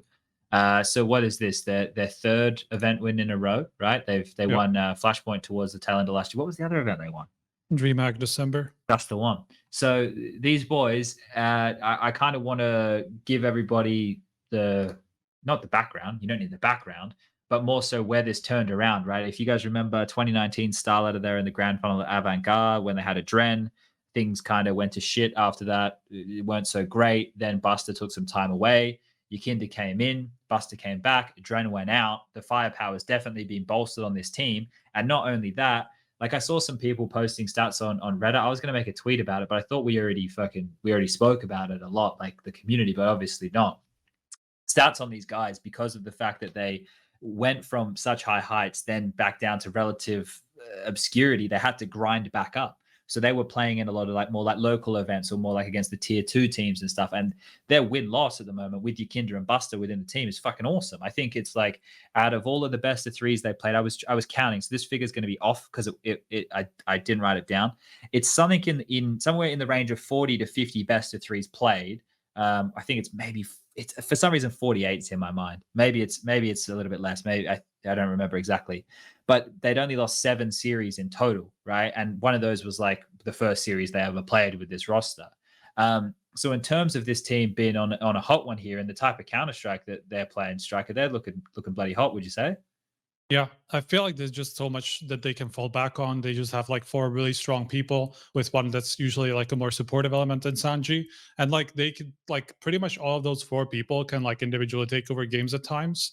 And they just have a lot of firepower. And I feel like especially the Jackinho edition has been paying off lately in like those last 3-4 months where they started picking up form. Just because the guy has so much like multi-kill potential, essentially. Like if he goes off, it's going to win you the round, essentially. Like that's just the kind of a player that he is. He's very aggressive, and then when it works is just like paying dividends. So I feel like it was a really good addition to them, just because they were missing kind of that element with, you know, James being like a more passive opera and stuff like that. They didn't really have the guy who would just go crazy if it was necessary, and he can do it alone. Like he doesn't really need too much space created for him or anything like that. So I definitely like that addition in particular, and I feel like it just made a whole lot of difference. I look at this team now and just the way that they're approaching every match, it doesn't feel like they're there to fuck around. You know, it feels like they're there with a pretty clear goal, and they've been able to take these steps up the ladder. Like Flashpoint, we can all be honest about it. It didn't have the deepest of fields, right? And same with that DreamHack event, it didn't have the deepest of fields. The same with this event. You're missing a lot of the big boys. But I feel that this is only benefiting this team getting to avoid a lot of those big names while still being able to win, because you're beating a lot of the other teams who are probably around your level. You're making a really good case that you're a legit team, and you're not having to do it while under the direct scrutiny of copping a fucking Astralis fisting, right? You're getting to kind of take these steps. So, did you ever get to prac against these guys much, flusha, when you? Obviously, you played against them within that Flashpoint event that you were just talking about. But was this a team that you could see on the rise before they started making results for the public?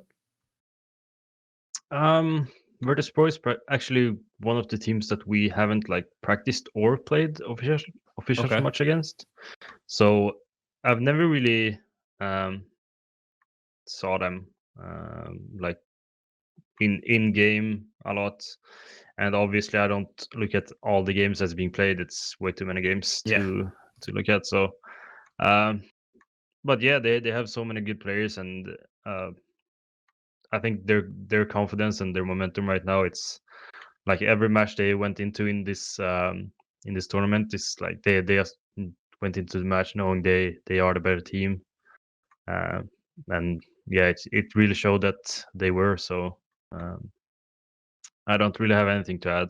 Sure, no, that's all good. Do we think this might be the year of CIS Counter-Strike, Prof? With Na'Vi starting the year strong, same with Spirit. We're going to get to them in a minute, and BP looking this good. Do we think that CIS might be taking us for a bit of a ride? I mean, it could be. Like all of these teams make a lot of sense. Yeah. Well, as we mentioned them, Spirit, FaZe is in the worst place right now. Definitely, Virtus Pro, like with everything we said about them already, I think. You need to even mention that these teams that they beat here weren't that bad. There was like NIP twice, Furia, okay, with a stand-in, fnatic. Who else did they beat? They beat mouz Sports. At Flashpoint, they beat fnatic again, big. All of these, like OG, a lot of really decent teams that they beat. Of course, not the. They also beat Na'Vi twice back in the RMR event last year. So the only teams that they didn't really play against are the big two, which are Astralis and Vitality. But other than that, they played almost everyone or either beat them or like had some like close results. So that is amazing right now. Spirit, we'll talk about them later. Pretty good. Gambit look like a well-drilled unit. Like that makes sense. Na'Vi as well are always there. I did say last week that I still believe it's going to be the same shit as last year, kind of up and down. But even that up and down is still almost consistently top 5 team in the world and winning a couple of events. So that's certainly not bad. So could be the year of CS. Well, let's keep our eyes on that. Like I said, we'll talk about Spirit in a moment. Let's jump through just some of the other names here. So we've got mouz, C9, and MIBR. Let's start with, well, do we even, the mouz one we can kind of, we can just do like hot takes or something, because we can't talk about all of these teams. If we saw something like super exciting of some of these teams, we can mention that. All right, just like there's three teams here. Let me throw a team at you each, and you give me whatever response you want. How's that sound? And if you got anything else to add after, we can keep going. All right, Prof. Cloud9, better or worse now without Woxic? I don't know if I watched like more than one map of Cloud9 to be honest. Just give me a hot take. Tournament. My hottest take. Just give me a headline. Alex opping lul. Okay, well, fuck. Strike, did you watch many Cloud9 games? Not specifically, just because they actually played quite a lot of them. Yeah. So I'm kind of then like in the same boat where I just like I think I watched like 2 of their games, and it was definitely the one thing that I noticed was that Alex actually was bailing them out a lot of this, out of a lot of situations with the AWP, which is something that I wouldn't have expected, with this change. So I guess that's the take. Okay. Now I obviously living with Henry. I watched all of the Cloud9 games. To watch every. I watched every rewatch them again. And I'm like sitting there the whole time, and there's like these situations going down, and I'm like, it's all right, like as long as you win the next one clean, you make sure they don't plant, don't let them save an AWP, and like certain situations, like it was going all right, and then other situations we're watching, and it's like, oh, they just lost to Deagles only, and they didn't get a kill, and it's like there were some really good moments and some really bad moments, but I guess it's only been a short period of time since Zeppa's joined, and some of the key takeaways for me, I'd have to go back and check the stats, is that Zeppa and Floppy look like the best 2 players in the team. Like I like I said, I have to check the stats, but from my eye test, Zeppa and Floppy look like the best 2 players in that squad. Flush, did you see much of the Cloud9 stuff? Yeah, I watched some of their games, not all of them. I think I'm on the same page as you. There was definitely a lot of good stuff, but a lot of catastrophic stuff as well. If Alex becomes a good AWPer, then I see the potential of this team being really good. But I doubt he's gonna become that good of an AWPer. Okay. If there's any other player in the team that might be decent at it, I think it's a better chance of them becoming really great with it instead of Alex. But I think it'd have to be Esatag then, right? Yeah. Surely. Yeah, probably. Or if one of the Americans could do it, I don't know. I'm not too sure about who's playing the AWP or not. Yeah, it's a weird one. I just went and checked the stats for these guys from the games that they played. I just said I thought Floppy and Zeppa from the eye test were the best 2 players. Zeppa was actually the lowest rated. And then to compound on top of that, the highest rated was Mezzy, and he had a 1.01 rating, and the lowest was Zeppa with 0.91. So my eye test, my eyes are either fucking broken or I need glasses, or both.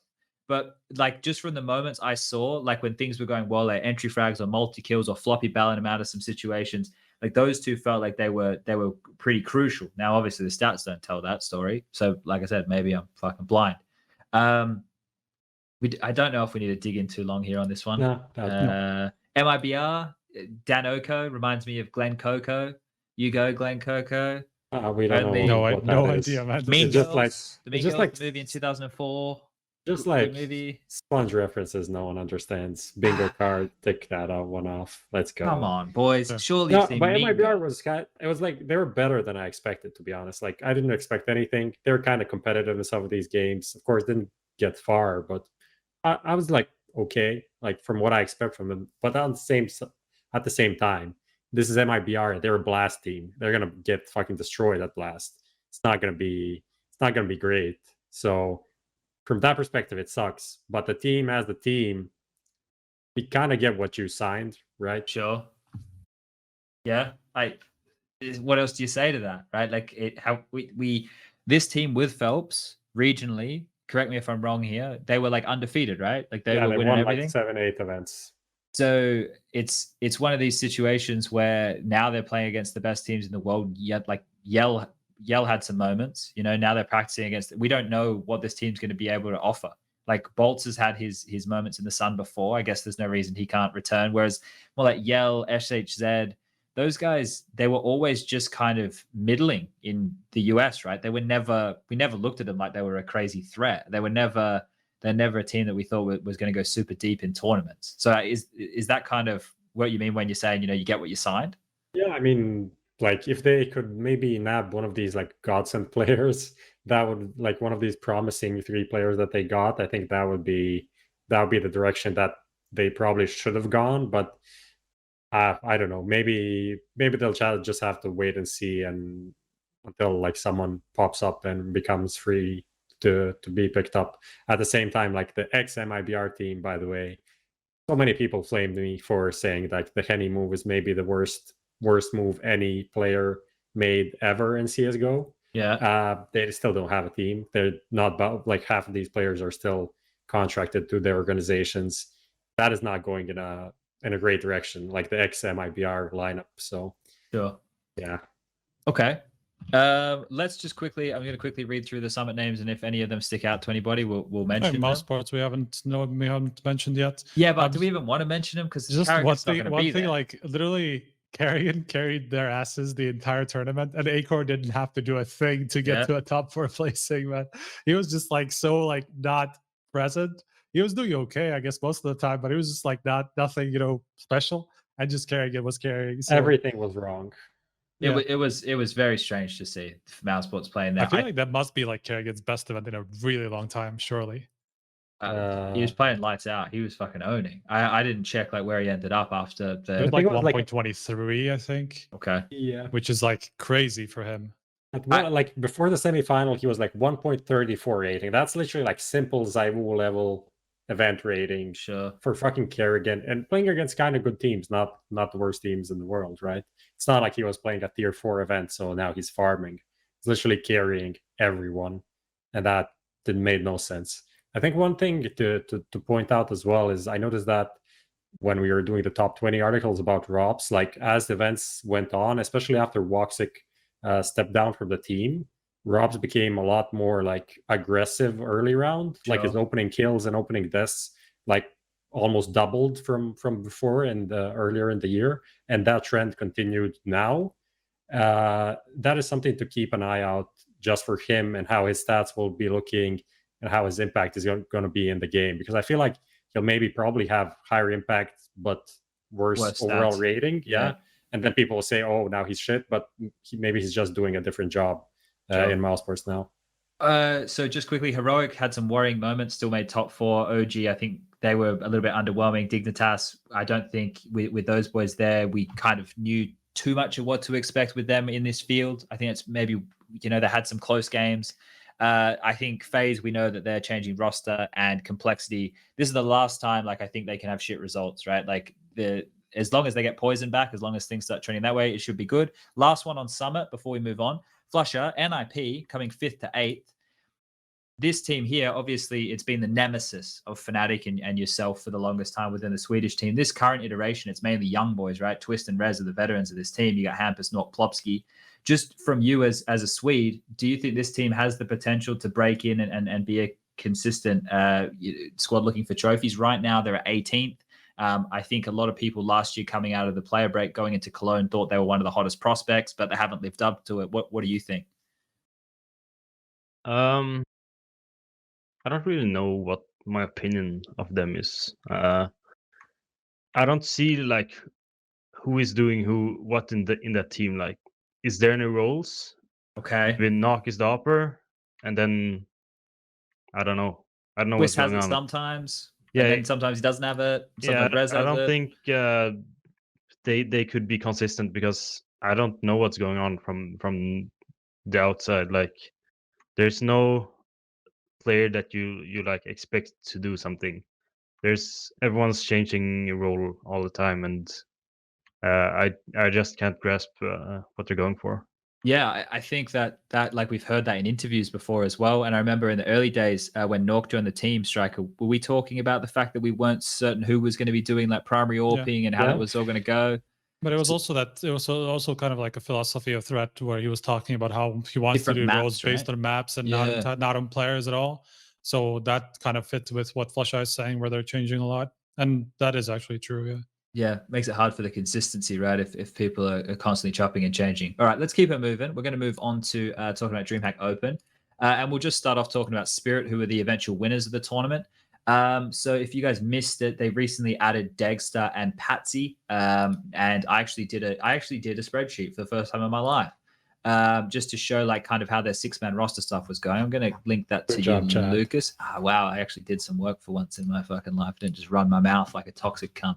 All right, Lucas, whack this one up for everybody at home. It's going to be blurry for you guys, but I'll do my bestest to talk through the kind of changes we saw here. So on this spreadsheet that I've made on the left-hand side, you can see all the names of the players, the 6-man roster: Degster, Patsy, Chopper, SDY, Magix, and Mia. All the different colors represent the maps, and basically the black boxes is who the players that were sitting out. So you can, and this is in order of their game. So you can see in the beginning they were subbing out SDY, Magix, Patsy went out on Train, Degster went out on Inferno to a lot of our dismay, Chopper, the in-game leader, went out on Overpass, and then towards the tail end you can see Patsy gone, Patsy. Basically Patsy got replaced on every single map other than Inferno, and then when they made it to the grand final, he didn't play a match. They didn't get to Inferno, so we don't know if he was going to play Inferno or not. But Spirit ended up winning in their debut tournament with Degster, who in the grand final had a 1.50 rating, and Mia had a 1.47. Those two were absolutely monstrous, Prof. I just wanted to say how funny Tommy's reply to this spreadsheet of yours is literally saying, "Can we get some win rates excluding each player?" And you're replying just like, "I literally used Google Sheets for the first time. Please stop. Please stop." I just did it for the colors, if I'm going to be honest. Lucas is gone. Oh, people can't see it. That's all right. Lucas did say be right back. So sorry. If he comes back, guys, he did say be right back 7 minutes ago. So don't worry about it. We'll bring it up in the chat for people in chat so they can open that in the meantime. His cat must be on fire or some shit if he's gone this long. Classic situation. Or Martin is just coming over to his place and insulting him for no reason. That's yeah. Maybe he's getting fired in person right now. Hope they're wearing their masks. He's getting fired for not being on his PC because he needs to get fired. But yeah, I think this Degster edition, as we expected, has been banger for Spirit. I find it interesting that literally no one picked him for like a bold prediction for the top 20. That was kind of shocking, considering he was the most obvious up-and-coming player in CIS. But other than that, he just lived up to the potential. He also carried Spirit in that qualifier before, so as a stand-in, just doing great job. And Spirit overall just missed that one good player. And this edition here, it kind of feels like this kid's come from nowhere. flusha, were you aware of Degster? Obviously, HLTV.org did an article on him late last year. I think it was in early December. But was this a player that you had heard of before? You'd played in pugs or anything? I know it's the CIS scene, so it's very far removed from yours. I'm just curious if it was anybody you'd heard of. We actually scrimmed against his team. Sparta, right? I don't even know what team, but we played against him and he was doing crazy shit. So I definitely heard about him. I didn't think he would keep doing this well. Because he was doing all kinds of stupid shit, in my opinion. Okay. When we were screaming against them, so yeah, I know he had some skill. I didn't think he would keep up with all the decision making and stuff like that as well. To be fair, I haven't watched the games with Spirit since Summit was on. I think he still does kind of those over the top kind of dumb decisions sometimes, not all the time, but maybe in these like 3v3s or sometimes when he feels like he needs to do a play to equalize things, but maybe he doesn't need to do them. He does some like ridiculous things. I don't know. It was like a game on Train, but I don't remember who they were playing where he like regressed B like 2 or 3 times, literally trying to get like he equalized the situation. Then some of his teammates died. Then he was like, okay, I'm gonna peek again, going up lower ramp with the op and stuff like that. It's a very not a very favorable angle to take as an opper. I think this was against Sprout. Yeah, and I think this conversation is probably one that a lot of we could get into this. We probably don't need to, but I know that there's probably a lot of players, especially guys who are legends of the game and have a lot of stage experience and LAN experience like you, flusha, that you probably sit here and you're watching these. You mentioned it before, the riskier play style starting to creep in from everybody. And traditionally, your team were the only ones who were crazy enough or had the big enough balls to take those type of risks. Do you expect when we get to LAN that there might be these players who carry it across, get punished, and then are never themselves again? Like, do we need to potentially start thinking of some terms for the PTSD these guys might experience when they're in front of a crowd and they make a maneuver like that and they fuck it up and it's in front of thousands of people watching? Like, is that something that is going to hit these people pretty hard? Or do you think that the game is evolving now that maybe there's more room for players like this on a consistent basis? I think it's both yes and no. Some players and teams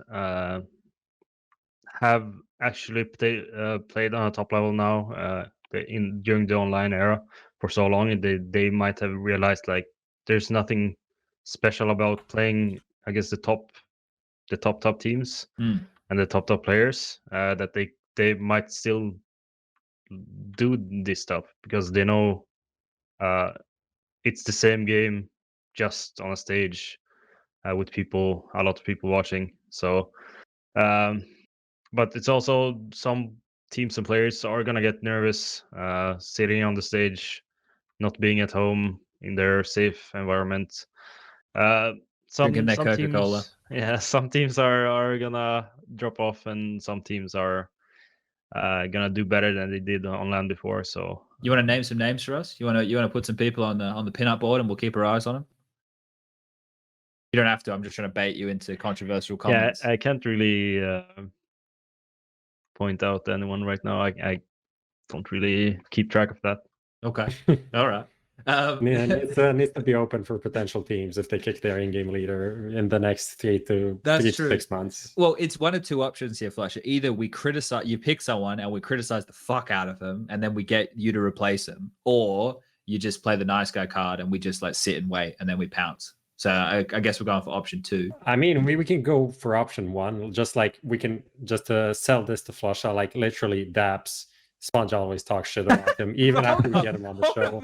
Dabs gets kicked. We talk shit about Crystal. Crystal gets kicked. So we can arrange those things. Degster, we talk good shit about him. He's probably going to mousesports now from Australia. So like, just pick a team. We'll make arrangements, and like 2 to 3 weeks, you're on it. You want to join NIP, flusha? We'll get you in there. I'll try to find the team here. Wait. All right. Well, look, we I gotta ask Striker. Striker, what's up? While we're still on this spirit conversation, before I derail this shit anymore, do you think, I'm gonna throw you a bold question. With this year, with the addition of degster to this team, now you have quite the potent trio of Mia, Magix, and degster going up against this VP that we've just seen. I feel like right now there's a gap, but do you think with the talent on these teams that by the end of the year there's going to be a clear favorite CIS number 2 out of those 2 squads? As long as they stop the 6-man shit, I feel like yes. I thought they moved away from that in the grand final, right? I don't know. It's hard to say. Like if you look at when you look at your spreadsheet, they only basically like changed their mind about Dust 2 because they just started playing different maps like later on in the tournament, which Patsy clearly wasn't supposed to play anyway. Yeah. Especially Train, obviously. So like they didn't even play Nuke. So as far as we know, he probably wasn't even supposed to, like in the early stages or whatever. And they only started playing it later. So it's hard to say what the plan was. But hopefully it's not, it's not too much of a permanent thing, because I think the 5 that they have at this point is really strong. Yeah, and I'm pretty sure Patsy, as a term, a person who is easily taken advantage of, especially by being cheated or blamed for something. So maybe it's spelled a little bit different. It's spelled with a Y, but maybe that's what Team Spirit went. They went, well, we'll get a literal Patsy, and then we'll have him as a scapegoat. So maybe that's the plan. We'll see more from Spirit in the future. Let's keep this one going. Where the fuck is my little tab? Okay, we have like two teams to maybe talk about, but also we don't need to talk about them if we don't want to. We can still talk about them some other time. Let's like do FPX. It you do FPX, Striker does EG, and then we'll jump into playtime. Okay, I mean FPX Farley continued his like trajectory of being like Thank God. After we called him out for being like non-influential, he started being influential. He just like was watching the show, realized like, I'm not playing that good. I should play better. Started playing better. So I think that's a good part with what happened to them. They also had a couple of good wins, but other things in the team seem pretty much the same. There is a part that we need to consider about like in-game leader changes that often happens is just the leftovers from the old in-game leader just being there and people just playing as they used to, but with a better fragger. So I think we need like 2 to 3 months to see if Chris J can lead this team as successfully as Crystal did.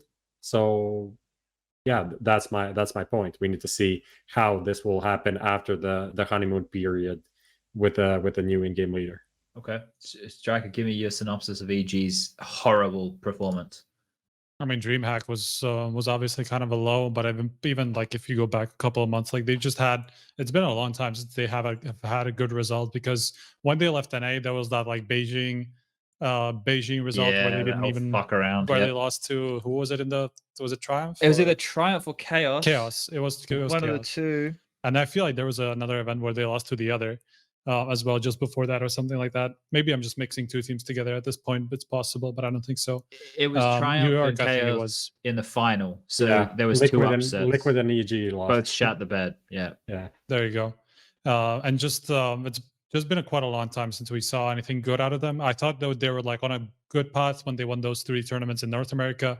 I thought, okay, maybe Zeus is actually making a difference. But it's hard to say whether that's actually the case, because like they've just returned to kind of like the same middling form that they've had before. And I don't know whether there's a way out of it at this point, because it's been quite a while now. So it's just hard to say what the problem there is. flusha, would you go an in-game lead Evil Geniuses? Probably not, since I want to stay in Europe. Yeah, but let's say we got Breeze, Ethan, and Cirque. You moved them to Europe. You can pick your fifth. Just instantly cutting Tarek. I mean, I think it's it's really good players. From the outside, of course.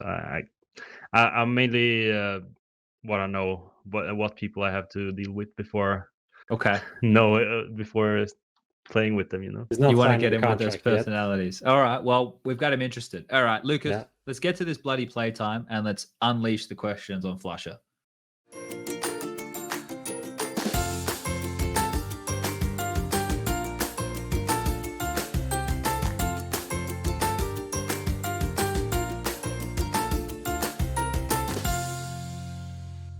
All right, you got to level with us here, flusha. The knifing and JW on the revolver and all that shit. Like, was there any legitimate points where you guys were like, yeah, this is like the way that we want to approach the game, because if we knife people, we get extra money, and JW on the revolver, like he can actually use it on ladders? Or are you guys just like pulling our fucking legs all the time? I mean, JW and the revolver, that's nothing I support. Knifing people, just do it. Like it's just to get in people's heads. Yeah, you reckon it gets under people's skin? Yeah, and it's entertainment. Like, we're here to entertain people, and some people hate us for it, some people love us for it, but either way, we make people have feelings about the game. Sure, and it's always a joy to watch you guys go for those fucking crazy plays. I remember one time we did an interview post game with Brolin, and we asked him about it, and he was like, "Yeah, I don't get involved in that stuff." I'm like, "Yeah, let's keep it that way, Brolin. You know, leave the silly buggers up to the big kids. You just keep shooting people in the head." Do we have many questions coming in here, Prof Striker? What are we looking at? There's a question I found interesting, because it's a huge throwback. It's a huge throwback. It's just a short question. Says, does flusha think that he was the best player of 2014? Ooh. And to put it in context, that is when you finished second on the top 20 and Get Right was first. And it was kind of contentious because that year NiP didn't really have that good of a year. And I mean, Fnatic had a pretty decent year. What do you think, flusha, looking back at that? Were you cheated there? Should have you been the number one? Back then, I thought I was definitely gonna be number one, ahead of the last few placings. But I actually looked back at the stats a couple of weeks ago, and I kind of saw what they were trying to like say with him being number one and me number two. I understood that. Yeah, it looks like you could make a case for him being number one, but to be fair, yeah, I think I should have been number one. Like I was better in all stats, I think, and also I think we won kind of the same amount of tournaments, or we won more. But yeah, I said in the beginning of 2014, I told myself that I'm gonna be top 3 ranking this year, and I set my goal and I achieved it. But the rank number 1 was yeah, I think I should have had it. Okay. I like that. Well, I don't like that you feel like you got robbed, but I like the answer. I like the honesty there. Any other interesting ones coming through on the hotlines? Okay, I mean, there were questions. There's also a question, like one of the things that people often mention is about the whole donating to the Brazilians when they were called KaBuM, the Fallen, and those guys, so they could come and play Katowice. I think it was then the major. So yeah, the question from a guy says, "Who made you? How did you become aware of their situation, and what made you want to help them? Because you're a vital part of that story and everything that happened after that with Brazilian CS and those guys." I think I saw something on Twitter about them needing support for plane tickets, I think, or yeah, something about traveling to Europe.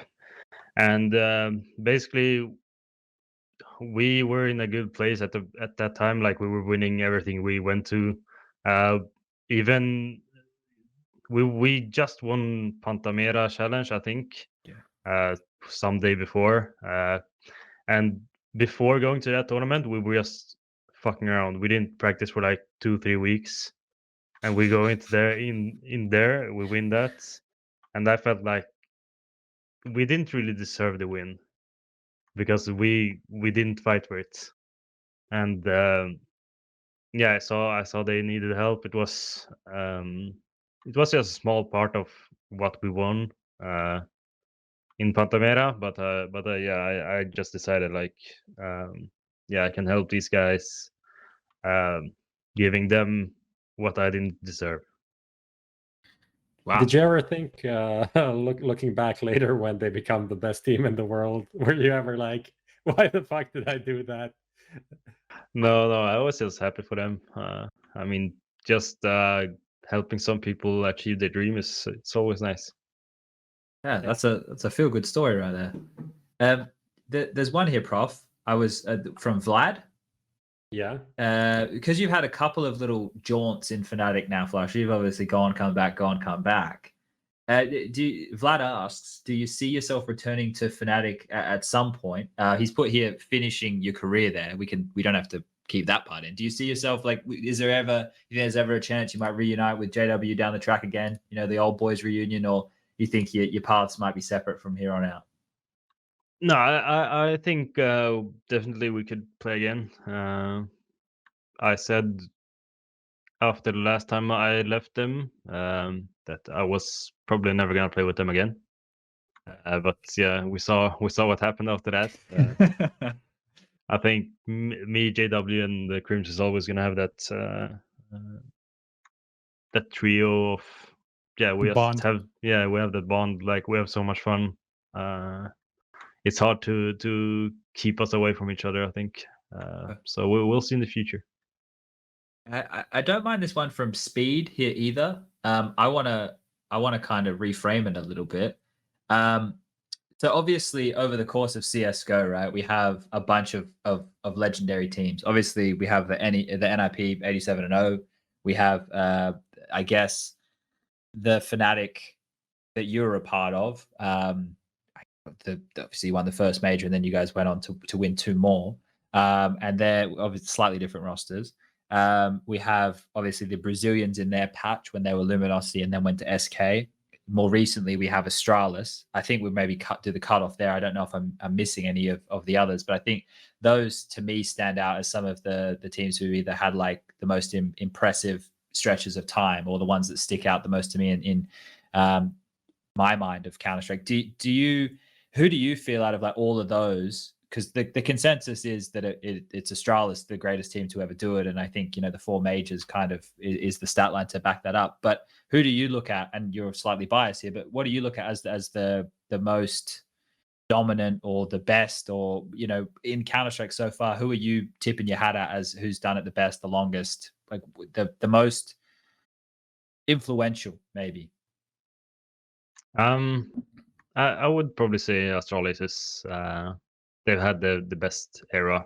I think they have the most complete team. They have they've been on the top for the longest. Yeah, there's nothing you could really argue for about us being better or Luminosity being better or whatever. I think we in Fnatic we had our era in the prime of CSGO, like when it grew the most. So most people will probably remember us from there. But obviously Astralis is the most dominant and the most complete, the longest time they've been on top.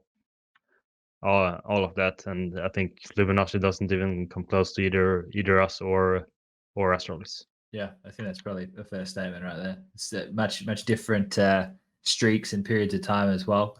Do we have anything else, Prof Striker, to whack in here? There's a question in chat said, Prof, can you ask Striker to talk, please? So that's my question. Do you have anything? There's a couple of still good questions in the doc that I picked up. There's a guy that asked, favorite kill or play against anyone? And since you had a couple of pretty memorable plays, at least for me personally, I'm kind of curious of like, what do you remember as the best one? I mean, I have so many VAC moments, Katowice 2018 always like brings back memories. Oh, that was amazing. Single-handedly won the final map, I would say. Maybe like the round against Navi in Krakow when I got the 1-on-3, 1-on-4. I don't know. Where you wallbanged, I think it was a seized in connector. Yeah, we made a video actually. If someone watches this, there's a video. Defining moments, I think that's the series called, with flusha. Just watch it. It's amazing. And I think one of the rounds I remember as well is the E-League one where I dropped down in CT spawn. On Dust2? Yeah. And I get behind, I get between three of them and I kill them all in like 1-2 seconds, and then I finish it out with an ace. So it's probably those three plays that are in my mind still.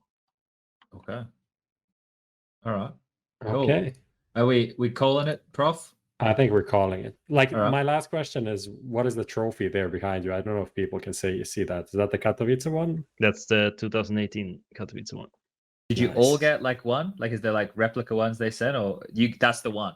Yeah, there's for that clutch against FaZe, he got the trophy. There's only one trophy per tournament, unless you count this one, the DreamHack Malmö. Everyone got one of those. But yeah, there's only one trophy. We didn't decide for me to have it. We actually randomly slumped it, and I won that as well. So I guess it was my lucky day. It was definitely your tournament. That best of 5 grand final, I think that's probably the best of 5 grand final I've firsthand worked, right? Like, I've been on the desk and shit. Not that I've just watched that. Maybe it's the best I've watched as well. I don't know. There's been a lot of best of 5 grand finals, but most of the ones in recent history are fucking stomps. Like, that train game was absolutely fucking nuts. But yeah, go out and watch it. We'll get you guys to do that at home. Striker, because you haven't said anything, you want to say anything to the viewers? Is there anyone in chat you want to call a cunt? I haven't been following chat too much, just every now and again, so not really. Oh, they're I all think our cunts. viewers are all great. Oh, okay. Different viewpoints, I suppose. All right. We're going to close this one down, flusha. So what I want to do first and foremost is thank you for being here. Appreciate your time, and it's great to hear more from you on your new journey and where things are going. But before we finish things off, do you want to say anything to the people out there? Maybe, you know, if you want to, we already put yourself on the market. You know, you've already kind of given us a bit of an idea. But do you have anything else you want to say to the people out there? I just want to thank you guys for having me on, first of all, and then fans of CSGO, keep supporting CSGO, and then I don't know what I'll do next, but keep supporting me in whatever I do, I guess. So I'll see you somewhere. Okay, well, keep your eyes out for flusha's next move, ladies and gentlemen. Once again, thank you for joining HLTV Confirmed. If you want to check out the audio-only options, head over to anchor.fm/HLTV. We're on twitch.tv/HLTV.org right now. The VOD will be up on YouTube, usually within about 24 hours. Same deal with the audio-only. Next week, Monday the 8th, we have a show slated. I don't remember if I got a guest or not. I don't think we have. I don't think we have yet. We'll keep working on that, and we'll let you guys know ASAP. So thank you for joining us for yet another episode. Thank you to Extrafy again, and we'll see you next time. Bye.